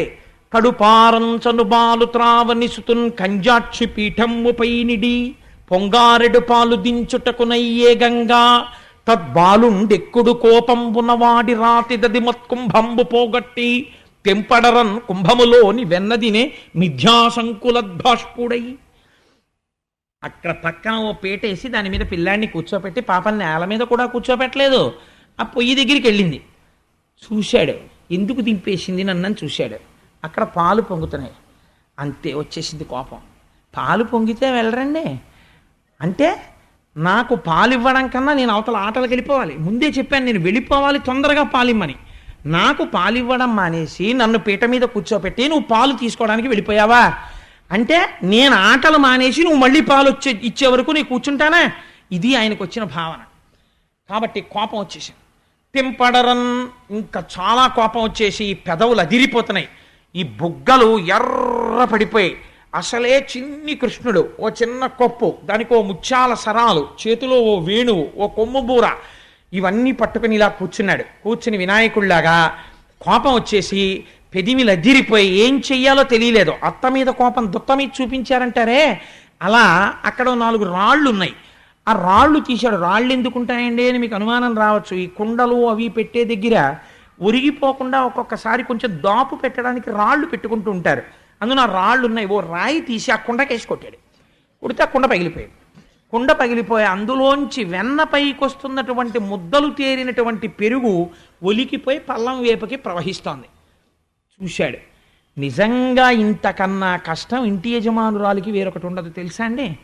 ఖచ్చితంగా అసలే అప్పటి వరకు ఇంటికి వచ్చేవాళ్ళు వెళ్ళేవాళ్ళు టైం లేక 10 గబగబా టిఫిన్ తిని ఆఫీస్కి వెళ్ళిపోదాం అనుకుంటుంటే ఇంటి ఆయన గబాలన ఆయన ముందు తినేసి నేను ప్యాంటు షర్టు వేసేసుకుంటాను నువ్వు తిములు అని ఈయన గబాలన మజ్జిగ గ్లాసు కింద పంపేశాడు అనుకోండి. నిజంగా ఆవిడకుంటుందండి కష్టం, అందులో కాలేస్తే జారిపోతారు. ఫ్లోరింగ్ చూస్తే మార్బుల్ చేయించేశాడు. అందుకని మళ్ళీ ఏం చేయాలి, దాని మీద ఆ జిడ్డంతా విరిగిపోవడానికి మళ్ళీ ఏదో బియ్య పిండో ఏదో వేయాలి. ఉన్నవాడు ఊరుకోడు. ఆవిడ లోపల నుంచి వచ్చే లోపల ఇదంతా ఏదో సర్దేద్దాం అనుకుని ఓ బట్టోట పట్టుకొచ్చి ఇల్లంతా అలికేస్తుంటాడు. అయ్యా మీరు చేశారు కానీ మహాప్రభో చేసింది చాలు, ఆ జిడ్డు ఇల్లంతా కూడా పెడితే అందరూ పడిపోతారు, అలా ఆగండి నేను ఎత్తుకుంటాను. అదృష్టం కదా మీ వంటి భర్త, అందుకని అలా ఉండండి అని బియ్య పిండి తెచ్చుకొని చల్లుకుంటుంది ఆవిడ. అందుచేత యశోదకి ఇప్పుడు అంత ఇబ్బంది వచ్చింది, ఇల్లంతా మజ్జిగే. కాబట్టి ఆవిడేం చేసింది, అట్నుంచి ఇటు వచ్చి చూసి నేనేం చేస్తున్నట్ట కుండ బద్దలు కొట్టేశాను, అమ్మకు కోపం వస్తుందేమో అని అనుమానం వచ్చింది. ఎందుకైనా మంచిది ఏడిస్తే ఏ గొడవ ఉండదనుకున్నాడు. కాబట్టి మిథ్యాసంకులద్భాష్పుడై, పోతన గారి పద్యాలు ఎంత గొప్పగా ఉంటాయండి. ఆ కిందకొచ్చేస్తున్నటువంటి వెన్న ముద్దలు చూశాడు, అవంటే మహా ఇష్టం. కాబట్టి ఆ వెన్న తీసుకుని నోట్లో పెట్టి తినేస్తున్నాడు, గబగబా మింగేసి నాకు పాలు ఇవ్వలేదో ఏడుస్తున్నాడు మధ్య మధ్యలో. మిథ్యాసంకులద్భాష్పుడై, ఇంకా అమ్మిటి తిరగలేదు, అనవసరం అప్పుడే ఏడుపు అనుకున్నాడు. మళ్ళీ ఇంకో ముద్ద మింగేసి ఆవిడిటి కదిలేటప్పటికీ చూస్తుందేమో అని మళ్ళీ అమ్మ నాకు పాలు ఇవ్వకుండా వెళ్ళిపోయావే అని మళ్ళీ ఏడుపు. ఆవిడ ఇంకా ఇటు తిరిగే లోపల చూశాడు, అమ్మో ఇంతవరకు వెళ్ళిపోయి ఈ మజ్జిగ వెన్న ముద్దలు ఇవన్నీ మూతికోట అంటుకుపోయింది, అది గబుక్కుని పోదు ఆ వెన్న జిడ్డు. వెన్న తినేసావు, కుండ పగల కొట్టేశావు అంటే నిన్నను చెప్పిన చార్ట్ షీట్ కరెక్ట్ అంటుంది. ఇప్పుడు అబ్జర్వేషన్లో ఉన్నాడు ఆయన, అందుకని ఇప్పుడు అది గుర్తొచ్చింది. ఒరే లేనిపోని గొడవ, కుండ పగల కొట్టేశాను, అసలు అమ్మకి చిక్కకుండా వెళ్ళిపోతే గొడవ వదిలిపోతుందని 2 చేతులతో 2 వెన్న ముద్దలు పట్టుకుని గబ్బ ఇంట్లోంచి వెళ్ళిపోయి పక్కింట్లోకి వెళ్ళిపోయాడు. వెళ్ళిపోయి ఏ అవతారంలో ఉంటే ఏమిటి, ఆయనకి స్నేహం వానరాలతోటే. ఆ కోతులంటే ఎంత ఇష్టమో మా స్వామికి. వెళ్ళి ఇంకా దంచడానికి పనికిరాని చెక్క రోలు ఒకటి ఉంది, కొయ్య రోలు, ఆ రోలు తిరగేశాడు. ఎంత తెలివితేటలో చూడండి. మళ్ళీ ఆ రోలు మీద నించుంటే అందులో కన్నంలో కాలు ఎడుతుంది. తిరగేసి ఆ రోలు మీద ఎక్కి నించున్నాడు. నించున్నవాడు పోని నించోవచ్చు కదా, మధ్య మధ్యలో ఓసారి అమ్మ వెనకాల వస్తుందేమో అని వెనక్కి తిరిగి చూస్తున్నాడు, నాకు పాలు ఇవ్వలేదో అని అరుస్తున్నాడు, ఏడుస్తున్నాడు. రాలేదు, అప్పుడే ఎందుకు ఏడుపు, కాసేపు ఆపుదాం అంటున్నాడు. తను తింటున్నాడు. ఆ చెట్ల మీద ఉన్న కోతుల్ని పిలిచాడు. చక్కగా అవన్నీ వచ్చి గోడెక్కి కూర్చున్నాయి ఆ పిల్ల కోతులు. వాటన్నింటికీ పెడుతున్నాడు. అవి వచ్చి కోతులన్నీ తింటున్నాయి. ఆయన ఎక్కడుంటే అవి అక్కడ ఉంటాయి కాబట్టి ఆ కోతులన్నీ తింటున్నాయి. ఆయన హాయిగా పెడుతున్నాడు. వెనక్కి తిరిగి చూసి ఓసారి దొంగేడు పేడుస్తున్నాడు. ఆవిడ పాపం పాలు దింపింది అంతేనండి, చుట్ట కుదురు మీద పెట్టింది. వెనక్కి తిరిగి కృష్ణ అంటే వచ్చింది. ఇంకెక్కడ కృష్ణుడు? కుండ పగిలిపోయింది, మజ్జిగ, వెన్న ఇవన్నీ చూసింది. ఓహో, అంటే వీళ్ళు చెప్పింది యథార్థమే, వీడు చాలా అల్లరి చేస్తున్నాడనమాట అనుకుంది ఆవిడ. అనుకుని ఎక్కడున్నాడు ఇప్పుడు గమనించాలి. ఇది ఒక ఆశ్చర్యకరమైన విషయం. కృష్ణుడు ఎక్కడుంటాడు? విశ్వం విష్ణుర్వషట్కారో భూత భవ్య భవత్ప్రభు, అంతటా ఉంటాడు. అంతటా ఉన్న పరమాత్మని ఒక చోట పట్టుకోవాలనుకుంటోంది. అనుకుని ఎక్కడున్నాడు కృష్ణుడు అని వెతకాలనుకుంది. వికచకమల్లనయ్య వేరొక ఇంటిలో వెలయరోలు తిరుగ వేసి ఎక్కి ఉట్టిలోని వెన్న నులుకుచునొక కోతి పాలు చేయుచున్న బాలుకనియే.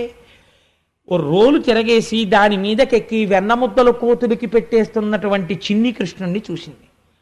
చూసావిడ అనుకుందిట వెంటనే, లేక లేక పుట్టిన పిల్లాడు కదా అని నేను ఎప్పుడూ కొట్టడానికి చేతులాడక కొట్టకుండా నయానా భయానా చెప్పుకుంటూ వస్తున్నాను. కానీ వీడి అల్లరి ఎక్కువైపోయి వీడి అల్లరి ఇవాళ ఏ స్థాయికి వెళ్ళిపోయిందంటే నందవ్రజంలో ఉన్నటువంటి గోపకాంతలందరూ వచ్చి నాకు చెప్పుకుంటున్నారు. కాబట్టి ఏదో ఒకటి చెయ్యాలి. లాలనమున బహుదోషము లోలింప్రాపించు తాడనోపాయములన్ చాలా గుణంబులు కలుగును తాడనంబె బాలు రకును పచ్చంబరయన్. ఆవిడెంత ఆలోచన చేసిందో చూడండి. లాలనమున బహుదోషము, పిల్లవాడిని లాలించి ఒరే నాన్న ఒరే కన్నా అని బతిమాలితే వాళ్ళు మాట వినరు. అప్పుడప్పుడు 4 తగల్నిస్తే అప్పుడు దారిలోకి వస్తారు. వాళ్ళకి ఇదే పచ్చం. అజీర్ణం వచ్చేసింది అనుకోండి, ఏం చెయ్యాలి? 4 రోజుల పాటు కరివేపాకు గుండేసుకుని అన్నం తిని కూరలు పచ్చళ్ళు పెట్టడం మానేస్తే జీర్ణశక్తి అదే పెరుగుతుంది మళ్ళీ. అందుకని చెప్పి వీడికి పచ్చం పెట్టాలి. 4 దెబ్బలు కొడితే వీడి దారిలో పడతాడు. కాబట్టి ఇవాళ వీడిని కట్టేస్తాను, కొట్టేస్తాను అనుకుని ఆ కృష్ణ పరమాత్మని పట్టుకోవడం కోసం అని చెప్పేసి కృష్ణుణ్ణి పట్టుకోవడం అంటే మాటలేంటండి, అంత తేలికేం కాదు. ఆయనేమో ఇంత ఉంటాడు, తుర్రుని పారిపోతాడు ఇటో. ఎప్పుడైతే ఇది జరిగిందో ఒక గోపకాంత చూసేసింది. నిన్న మనం చెప్తే నమ్మలేదు కదా, ఇవాళ వాళ్ళింట్లోనే జరిగింది. ఇప్పుడు ఏం చేస్తుందో, పట్టుకోలేకపోయారా అనుకుంది కదా, ఇప్పుడు పట్టుకుంటుందో పట్టుకోలేదో మనం చూద్దాం. ఇప్పుడు మనం అడ్డగించద్దు, మనం అందరం స్పెక్టేటర్స్ గ్యాలరీలో. ఆవిడ క్రికెట్ ఆడుతుంది, చూద్దాం రండి అని ఒకళ్ళు ఇంకోళ్ళకి అందరూ వచ్చేసారు. వచ్చేసి గోపకాంతలందరూ నవ్వుతూ నిలబడ్డారు. ఏం చేస్తావో చూస్తామని. ఇప్పుడు మొగుడు కొట్టాడని కాదు, తోడికోడలు దెప్పిందని బాధ. అందుకని ఇప్పుడు తను పట్టుకోగలదో పట్టుకోలేదో కాదు, వీళ్ళందరూ పట్టుకోలేకపోతే ఏమంటారో అని బాధ. కాబట్టి ఆవిడందిట, ఒరే కృష్ణ ఏమిటి అల్లరి, చూస్తున్నాను, మర్యాద ఇస్తే నువ్వు బాగుపడేటట్టు లేవు, చూడు నిన్ను పట్టుకుంటాను, నిన్ను కొట్టేస్తాను ఇవాళ అని ఒక గొప్ప మాట అంది. అంటే నేను తల్లిని కదా, నేను ఎందుకు పట్టుకోలేను? వీళ్ళంటే పట్టుకోలేకపోయారు. పట్టిన పట్టుబడని నిన్ను పట్టెదనని చల్లముకొనిన పట్టుట బెట్టే పట్టుబడ వండ్రు పట్టి పట్టుకొన నాకు కాక పరులకు వశమే అందావిడ. చూడు ఏమిటో నిన్ను పట్టుకోవడం చాలా కష్టం అంటున్నారు వీళ్ళందరూ. నిన్ను పట్టుకోవాలంటే నాకు పెద్ద కష్టం రా, నిన్ను చూడు ఎలా పట్టుకుంటాను, కట్టేస్తాను, కొట్టేస్తాను ఇవాళ. అలా అనగానే ఆయనకి అనవసరంగా స్థానిక భద్రతా సూచనగా 3వ నెంబర్ ప్రమాద పతాకం ఆవిడ ఎగరేసింది. ఆయనకి తెలిసిపోయింది ఇవాళ పట్టుకుంటుంది. కాబట్టి ఈ మాట అనగానే ఆ కోతులకి పెడుతున్న వెన్న వదిలేసి ఆ రోలు మించి దూకించాడు. చిన్న పట్టుపంచ కట్టుకున్నాడు, మొలకి గంటుంది, అమ్మ పెట్టినటువంటి కాళ్ళకి గజ్జెలున్నాయి. ఎటు పరిగెత్తినా తెలిసిపోతుంది ఆ గజ్జెల వల్ల. ఇప్పుడు ఆ గజ్జెలతో ఉన్నవాడు తుర్రు పారిపోయాడు. ఇప్పుడు ఆవిడ అండం అంటే అనేసింది కానీ గబుక్కుని అంత దూరం పారిపోయాడు. ఈవిడ పరిగెత్తాలి వాడి వెనకాల, అంత తేలికండి పట్టుకోవడం. అందుకని ఇప్పుడు వాడిని పట్టుకోవాలంటే ఒక ఎక్సర్సైజ్ ఉండాలి. అందుకని ఆవిడ ముందు ఆ చీర తీసి ఓ దోపి ఆ పమిట కొంగు తీసి ఇలా తిప్పి అది దోపుకుని పమిట సర్దుకుని ఆ జడ తీసి ముడేసుకుని, ఇంకా పిల్లాన్ని కొట్టడానికి పట్టడానికి ఎంత అల్లరో చూడండి, పెద్ద ముడోటి వేసేసుకుని ఆ జడ ఇప్పుడు సిద్ధమై, ఎక్కడున్నావురా ఏది అని ఇలా ఆవిడ వెతుకుతూ వెతుకుతూ దగ్గరికి వెళ్ళింది. స్తంభాదికంబులు తనకు అడ్డంబైన అట్టట్టునని పట్టు విని వాని వీని ఈ తప్పు సైరింపు ఇంక దొంగిల బోదు నేనని ముని ముట్ట నిడ్చువాని కాటుక నిరయంగ కందులు నులుముచు వెడలు కన్నీటితో వగచువాని ఏ దశ వచ్చునో ఇది ఎని పలుమార్లు సురుగుచు క్రీగంట చూచువాని గుడబారి పట్టుకొని వెర్రపచు చిన్ని వెన్న దొంగ చిక్కెననుచు కొట్ట చేతులాడక పూబోడి కరుణతోడ బాలు కట్టదలచే. పోతన గారు అన్నారు, ఆ ఇల్లంతా స్తంభాలు. ఈయన పరిగెత్తుకుంటూ వెళ్ళిపోయి స్తంభం చాటున నక్కేవాడు. ఎందుకని? పరిగెత్తాడు అనుకోండి, కాలి మువ్వలు చప్పుడవుతాయి. అందుకని మువ్వలు చప్పుడైతే అమ్మ ఎటువైపు పరిగెడుతున్నాడో కనిపెడుతోంది. అందుకని చప్పుడు చేయకుండా మొలకో గంట ఉంది, కాళ్ళకి గజ్జెలున్నాయి. అందుకనో స్తంభం చాటున నించుని అమ్మ కొంచెం దూరంగా ఉందన్న తర్వాత ఆ స్తంభం చాట్ నుంచి ఓ ఇంత చిన్న మొహం ఒకటే బయటెట్టేవాడు. బయటెట్టి చూసేవాడు అమ్మని. ఓ చిన్న నెమలిపించం ఒకటి పెట్టుకుని చూసి స్తంభాదికంబులు తనకు అడ్డంబైన అట్టట్టునని పట్టు వాని వీని అమ్మ చూసేసేది. ఆవిడేమిటి పరిగెత్తి పరిగెత్తి పరిగెత్తి అలిసిపోయి ఈ స్తంభం చాట్న ఆయన ఉంటే తను చూడనట్టుగా ఉట్టినే ఆ స్తంభాల దగ్గరికి వెళ్ళి మెల్లిగా ఈ స్తంభం దగ్గరికి వచ్చేది. వస్తే మీరు చూసే ఉంటారు చిన్నతనంలో పిల్లల్ని, ఆయన ఆ చాటున్నాడు, అటు పారిపోదామంటే ఆవిడ ఇటు వచ్చేది, ఇటు పారిపోదామంటే ఇటు వచ్చేది. ఆవిడ పట్టుకుందామని ఇటు ఇటు చెయ్యి పెడుతుంటే ఇటు వచ్చినట్టు పరిగెత్తినట్టు ఆవిడ ఇలా అనేటప్పటికి ఇటు పరిగెత్తి వెళ్ళిపోయేవాడు. మళ్ళీ పారిపోయి ఇంకో స్తంభం చాటుకి వెళ్ళిపోయేవాడు. వెళ్ళిపోతే మళ్ళీ పరిగెత్తేది పాపం. ఇలా పరిగెత్తి పట్టుకుందాం అనుకుంటే అమ్మ దూరంగా వెళ్ళిపోగానే ఓ స్తంభం చాటున నక్కి, అమ్మా నేను ఇంకెప్పుడు దొంగతనం చేయనే అమ్మా, నేను ఎవరింటికి వెళ్ళనే అమ్మా, నేను వెన్న తిననే అమ్మా, నేను అల్లరి చెయ్యనే అమ్మా, నన్ను వదిలిపెట్టేవేమ్మా. అసలు ఆవిడ పట్టుకున్నది లేదు, కట్టింది లేదు, కొట్టింది లేదు.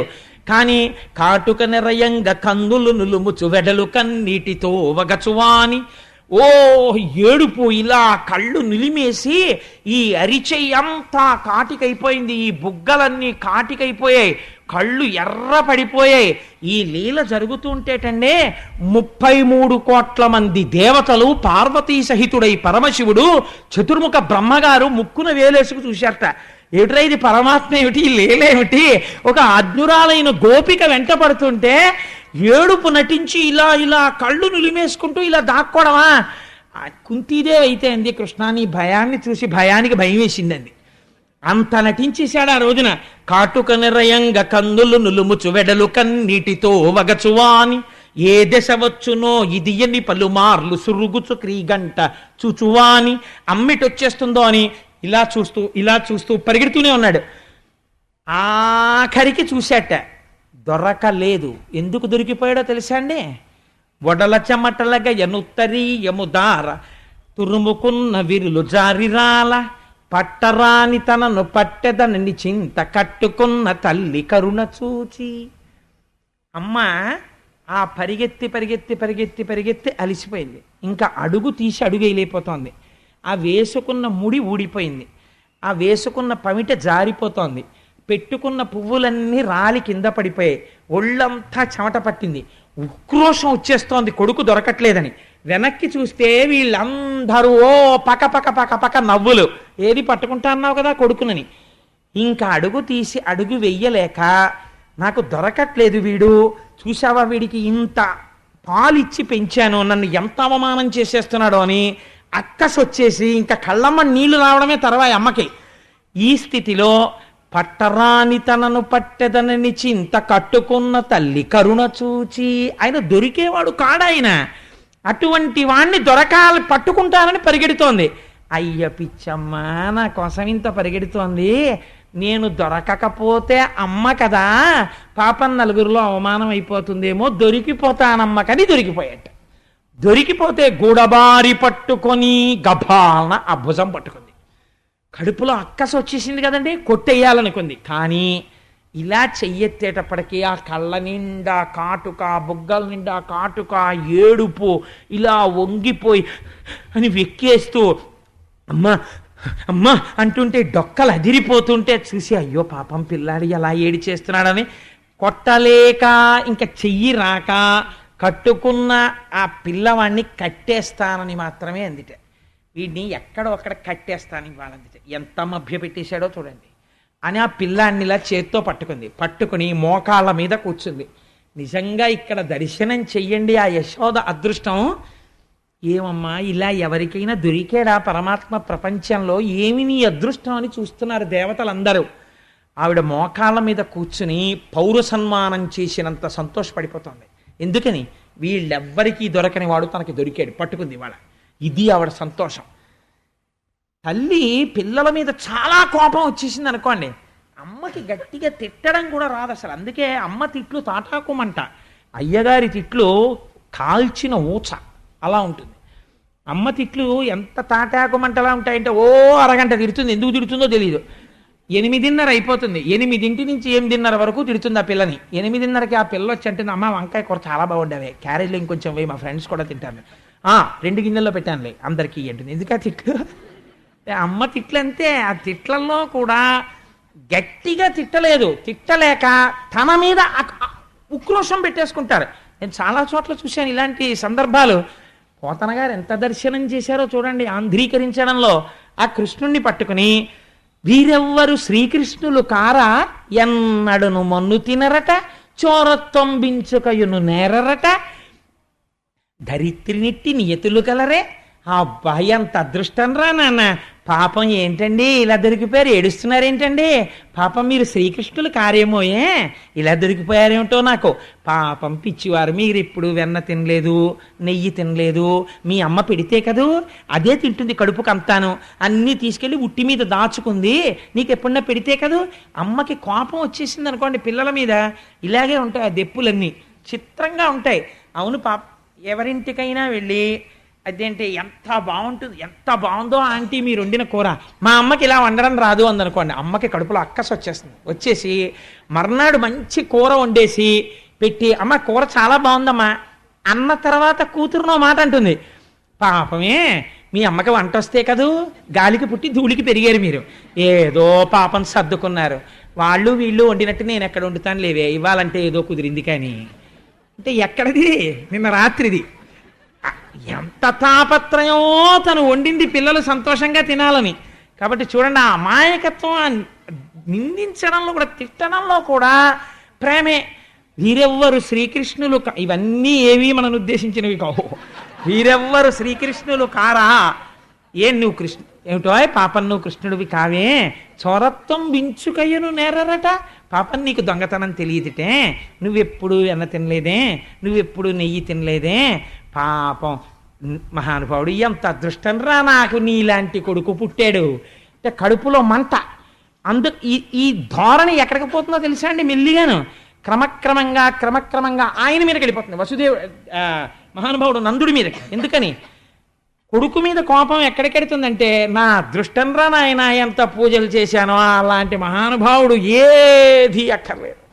ఇంట్లో ఉంటే పుస్తకాలు, వీధిలోకి వెడితే ఉపన్యాసాలు, వేలపట్నం వచ్చి చక్కగా తిని వెళ్ళిపోతారు. బ్యాంకు పని నేనే చేసుకోవాలి, ఉద్యోగం నేనే చేసుకోవాలి, కూరలు నేనే తెచ్చుకోవాలన్నట్టు ఎంత అందంగా మాట్లాడిందంటే ఆవిడ, ఎంత అల్లర్రా నాయన, నా అదృష్టాన్ని ఇలాంటి కొడుకుంటాడరా అని దెప్పి పొడిచి కృష్ణుణ్ణి. ఇప్పుడు ఆయన్ని విడిచిపెట్టింది అనుకోండి, కట్టేయడం కష్టం, దొరకడు మళ్ళీ. అందుకని ఇప్పుడు ఏం చేయాలి? కట్టేయాలి ఆవిడ. అందుకని ఆ కృష్ణుణ్ణి చేత్తో పట్టుకుని ఆ కట్టడం కోసమని తాడు కోసం వెడుతోంది. వెళ్ళేటప్పుట ఆవిడ తజ్జనని లోగిటెంగల రజ్జు పరంపరల శిశువు కట్టన్ ఆ బొజ్జ తిరిగి రాదయ్య జగజ్జాలములున్న బొజ్జ కట్టంతరమే. నేను వేరొకరి ఇంటి మీద పెడితే బాగుండదు, అందుకని కొన్ని మా ఇంటి మీదకి వెళ్ళేటట్టు ఉంటాయి చెప్పేవి. అది మీరు దానిలో ఉన్నటువంటి ఆ మర్యాద గుర్తించాలంతే. అందుకని ఆ కృష్ణుణ్ణి ఒక చేత్తో పట్టుకుని తీసుకెడుతోంది. రజ్జు పరంపరలా ఆ కవ్వానికి ఇంతకు ముందు కట్టి తిప్పినటువంటి తాళ్ళున్నాయి, ఆ తాళ్ళు నలిగిపోయినవి ఒక పక్కన పడేస్తారు, అవి ఇంకెందుకు పనికిరావు. ఆ తాడు తీస్తోంది, బొజ్జ చుట్టూ తిప్పుతోంది, తిప్పితే 2 అంగుళాలు తక్కువ వస్తోంది. అలా వదిలేసింది అనుకోండి పిల్లాన్ని, వదిలేసి ఇంకో తాడు ముడేసింది అనుకోండి, ఇలాగా ముడేస్తే నిడిపోతాడు, మళ్ళీ దొరకడం. అందుకని పిల్లాన్ని అలాగే పట్టుకుని ఒక చేత్తో 2 తాళ్ళు ముడేయాలంటే ఎంత కష్టం మీరు ఆలోచించండి. ఒక్క చేత్తో 2 తాళ్ళు ముడేయండి, చాలా కష్టం. ఒక చేత్తో ఈయన్ని పట్టుకోవాలి, ఒక చేత్తో తాళ్ళు అలాగే పట్టుకుని ఈ చేత్తో ఇలా 2 కలిపి ముడేస్తూ ఉండాలి. ఇవన్నీ దేనికి? ఆయన్ని కట్టేయడానికి. ఆయనేమో అమ్మ నేను ఎక్కడికి వెళ్ళనే అమ్మా నన్ను వదిలేవేమ్మా నన్ను వదిలేవేమ్మా అని ఇలా తోసేస్తూనే ఉన్నాడు చెయ్య. అంటుండాలి, తాళ్ళు తెస్తుండాలి. ముడేస్తోంది, బొజ్జటిట్టు తిప్పుతోంది, మళ్ళీ 2 అంగుళాలు తక్కువ వస్తోంది. ఏమిట్రా ఇన్ని తాళ్ళు కట్టినా 2 అంగుళాలే తక్కువ వస్తోంది అన్న విషయం ఆవిడ మర్చిపోయింది. మరిచిపోయి తాడు తెస్తోంది, ముడేస్తోంది, తిప్పుతోంది, 2 అంగుళాలు తక్కువ వస్తోంది, మళ్ళీ తాడు తెస్తోంది, ముడేస్తోంది, తిప్పుతోంది, 2 అంగుళాలు తక్కువ వస్తోంది. ఇలా తిరగగా తిరగగా తిరగగా పోతన గారు అన్నారు, చిక్కడు సిరికౌగిటిలో చిక్కడు సనకాది యోగి చిత్తాబ్జములన్ చిక్కడు శృతిలతి కావళి చిక్కెనతడు లీల తల్లి చేతన్రోలన్. ఆఖరికి ఆయన ఇటువంటి వాడు. చిక్కడు సిరి కౌగిటిలో లక్ష్మీదేవి అంతటిది కౌగిలించుకుందాం అనుకుంటే లక్ష్మీదేవి కౌగిలికి దొరకనివాడు. చిక్కడు సిరి కౌగిటిలో చిక్కడు సనకాది యోగి చిత్తాబ్జములన్ సనక సనందనాది మహర్షుల యొక్క మనస్సులకి చిక్కనివాడు. చిక్కడు శృతిలతి కావళి వేదమంత్రములకు దొరకనివాడు. అటువంటి వాడు చిక్కెనతడు లీల తల్లి చేతన్ రోలన్, అమ్మ చేతికి చిక్కి రోటికి కట్టబడినాడు. అమ్మ కడుపు ఇలా తిప్పి ముడేసేసింది, ఇలా తిప్పి రోటికేసి కట్టేసి ఆ రోజున యశోదాదేవి నేను పిల్లాన్ని కట్టేశాననుకుంటే పాకుతూ బెక్కుతూ అమ్మ వంక చూస్తున్నటువంటి కృష్ణుణ్ణి ఇలా వేలు చూపించి ఆ రోజున అమ్మ బుద్ధులు చెప్తుంటే నిజంగా బెంగెట్టేసుకున్న వాళ్ళ, అమ్మ కొట్టేస్తుందేమో అన్న వాళ్ళ ఏడుస్తూ వింటున్నటువంటి కృష్ణుణ్ణి చూసి ఆనాడుట అమ్మ గట్టిగా తాడు కట్టేస్తే రోటికేసి ఒంటి మీద శ్రీవత్సమన్న పుట్టుమచ్చ తప్ప వేరొక మచ్చలేని స్వామికి ఈ పొట్ట భాగం అంతా కందిపోయి తాడుతో నలిగిపోయి గుర్తుపడిపోయిందిట. స్వామి, ఏ మచ్చలేనటువంటి నువ్వు మాలోకంలో అవతరించి మమ్మల్ని ఉద్ధరించాలనుకుంటే తెలియక అమ్మ నిన్ను కట్టేస్తే ఆ చిన్ని బొజ్జ ఎంత నలిగిపోయిందో ఆ రోజున, ఆ నడువెంత నలిగిపోయిందో. మహానుభావుడివి పీతాంబరం కట్టుకుని మొలనూలు పెట్టుకుని గంటలు మోగుతుండగా నడిచొస్తావు. ఎవరు ఆ నాభి ప్రదేశాన్ని, ఆ కడుపుని ముట్టుకోగలిగినటువంటి అదృష్టం ఎవరికి ఉంటుంది? అటువంటి కడుపుకి అమ్మ తాడు కట్టేసిందా? ఒరుసుకుపోయి నలిగిపోయిందా? నలిగిపోయి మచ్చ పడిపోయిందా? దామోదర అని పేరు వచ్చిందా నీకు? స్వామి, ఎంత మహానుభావ, ఎంత సౌజన్యమూర్తివి, ఎంత కారుణ్యమూర్తివి అని కృష్ణ భగవానుని యొక్క కారుణ్యాన్ని మనసులో స్మరించి 6 నెలలు స్పృహ తప్పిపోయారట కొంతమంది ఈ లీల విని. భగవంతుడి యొక్క కారుణ్యానికి, వాత్సల్యానికి. ఈ 2 అంగుళములు తక్కువ అవడం అంటే ఏమిటో తెలుసా అండి? భగవంతుని పూజ చేసేటప్పుడు ఎందుకు పూజ చేస్తున్నావు నువ్వు మర్చిపోవాలి. నీ ఇంట్లో అన్నిటికన్నా నీకు ప్రేమపాత్రము ఏది కావాలంటే నీ పూజా మందిరము ప్రేమపాత్రము కావాలి.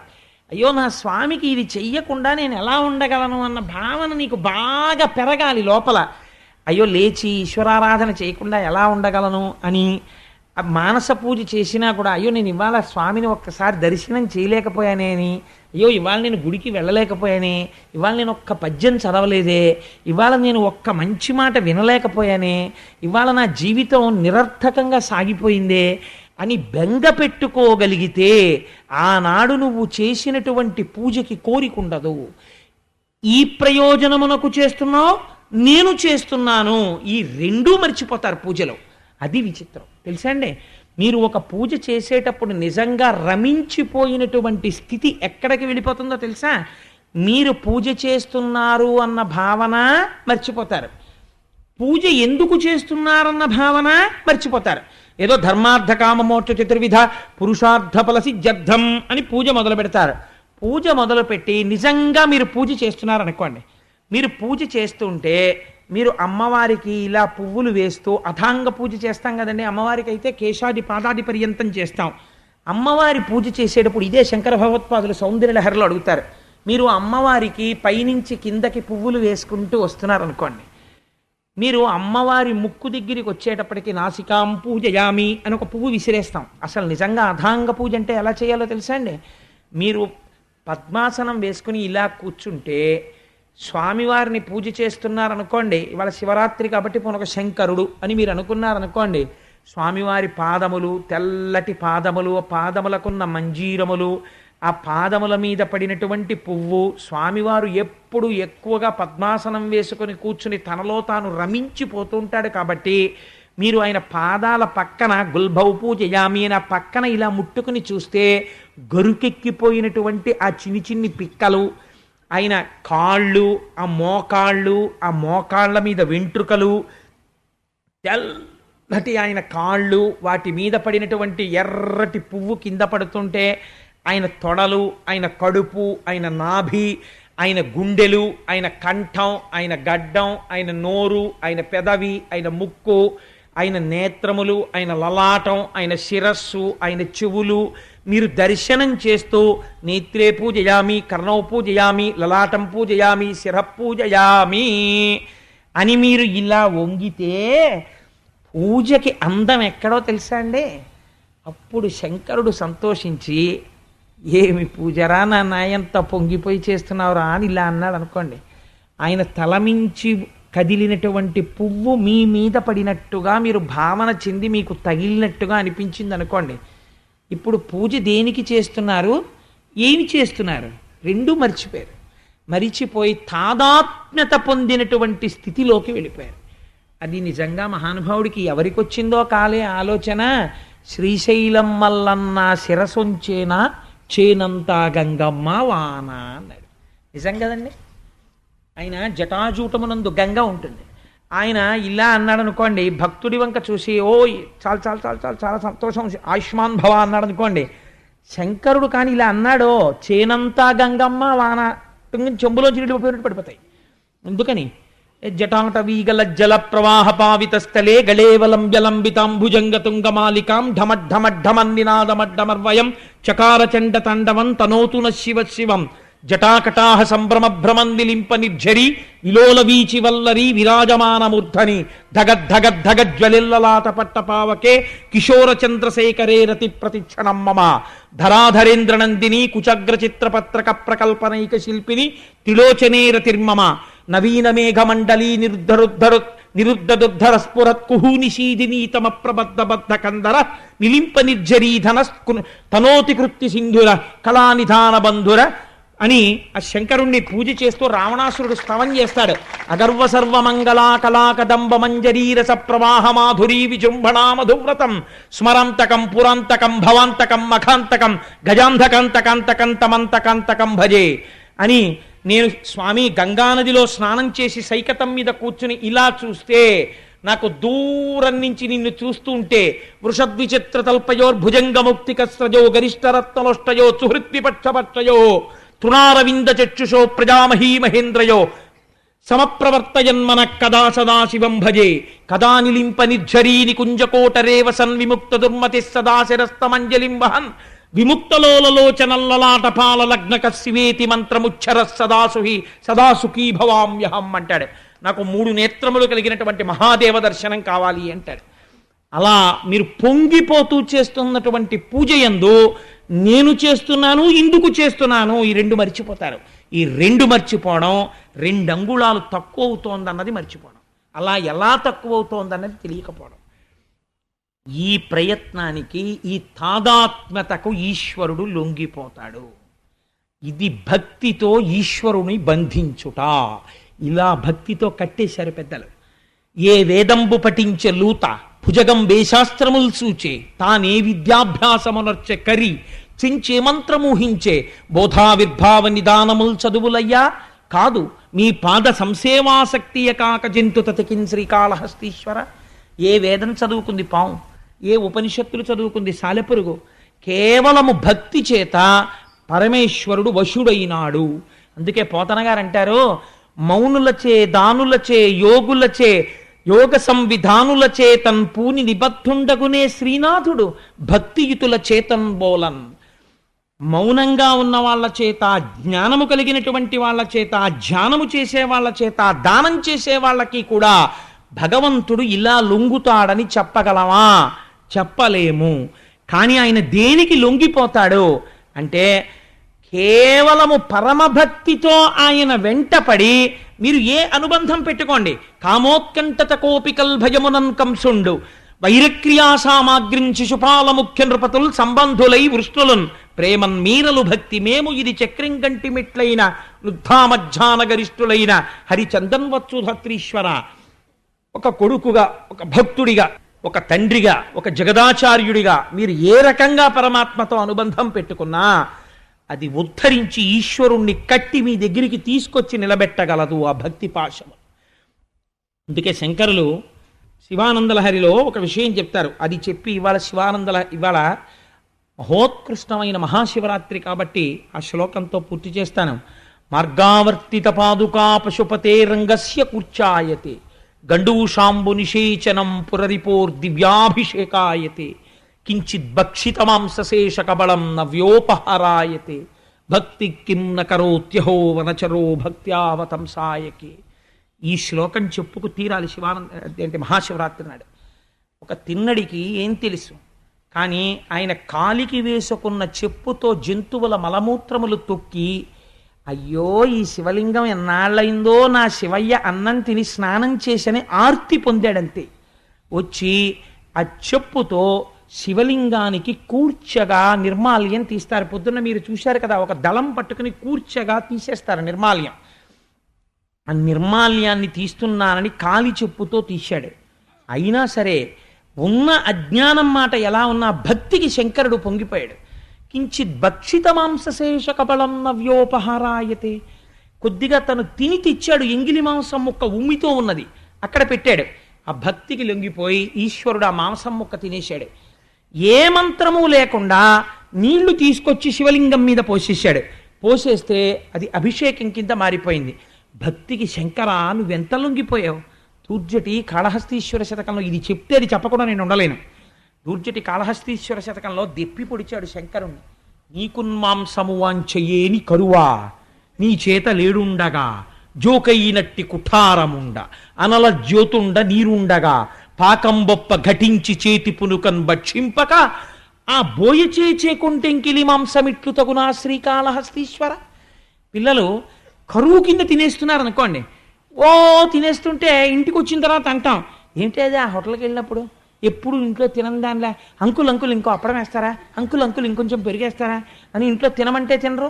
అదేంటి అలా తినేశారా, టేబుల్ దగ్గర వాళ్ళందరూ అదేంటి అలా తినేస్తోంది ఆ పిల్లాడని చూస్తున్నారు, కరువా మీకు అంటారు ఇంటికి తీసుకెళ్ళాక పిల్లల్ని. అలా శంకరుణ్ణి పట్టుకుని దూర్జటి ఏమడిగాడో తెలుసా అండి, నీకున్ మాంసము వాంఛయే నీ కరువా. శివ నీకు కరువా మాంసం, నిజంగా నీకంత మాంసం తినాలనుంటే బోయవాడు కొరికి తెచ్చిన ఉమ్మితో కూడిన ఇంగిలి మాంసం తింటావా? ఎందుకయా నీకంత కరువైతే ధవళ విపుషమిందోర్ మండలే సన్నివిష్టం భుజగవలయహారం భస్మదిగ్ధాంగమీశం మృగయ పరశు పాణిం చారు చంద్రార్ధమౌళిం సదయ హృదయ మధ్యే సంతతం చింతయామి. ఈ చేతిలో లేడుంది, ఈ చేతిలో గొడ్డలుంది. హాయిగా నువ్వు లేచి వంటింట్లో కూడా వెళ్ళక్కర్లేదు. ఇలా కూర్చున్నవాడివి గొడ్డలు పెట్టి ఈ జింకను దెబ్బ కొట్టి ఇంత మాంసం ముక్క తీసుకుని చేతిలో ఉన్న కపాలంలో పడేసుకుని తలలో ఉన్న నీళ్లలో కాస్త ముంచుకుని 3 అగ్నిహోత్రం మీద ఇలా పెట్టుకుని ఉడకించేసుకుని నోట్లో పడేసుకుంటే అయిపోయాయి. వంటింట్లోకి వెళ్ళక్కర్లేదు, మాంసం తెచ్చుకోక్కర్లేదు, ఏమీ చేసుకోక్కర్లేదు, హాయిగా తినేసి. ఇది మానేసి ఎంగిలి మాంసం తినేస్తావా? ఏమిటయ్యా ఈ పనులు, నీకు కరువా అని అడిగాడు. అంటే నిజంగా కరువానే. శంకర భక్తికి ఎంత లొంగిపోయావయ్యా అన్నాడు.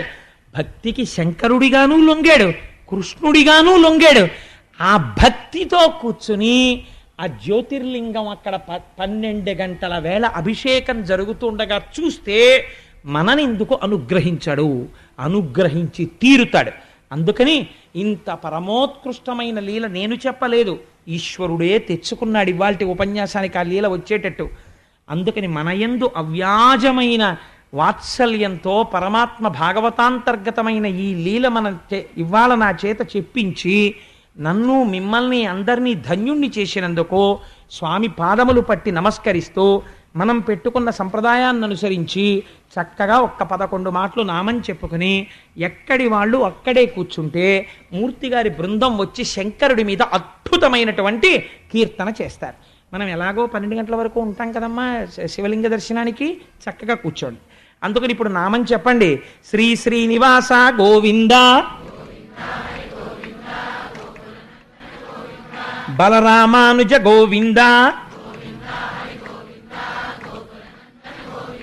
సీతానాయక గోవింద, ధరణీనాయక గోవింద బ్రహ్మాండ రూప గోవింద నిత్య కళ్యాణ గోవింద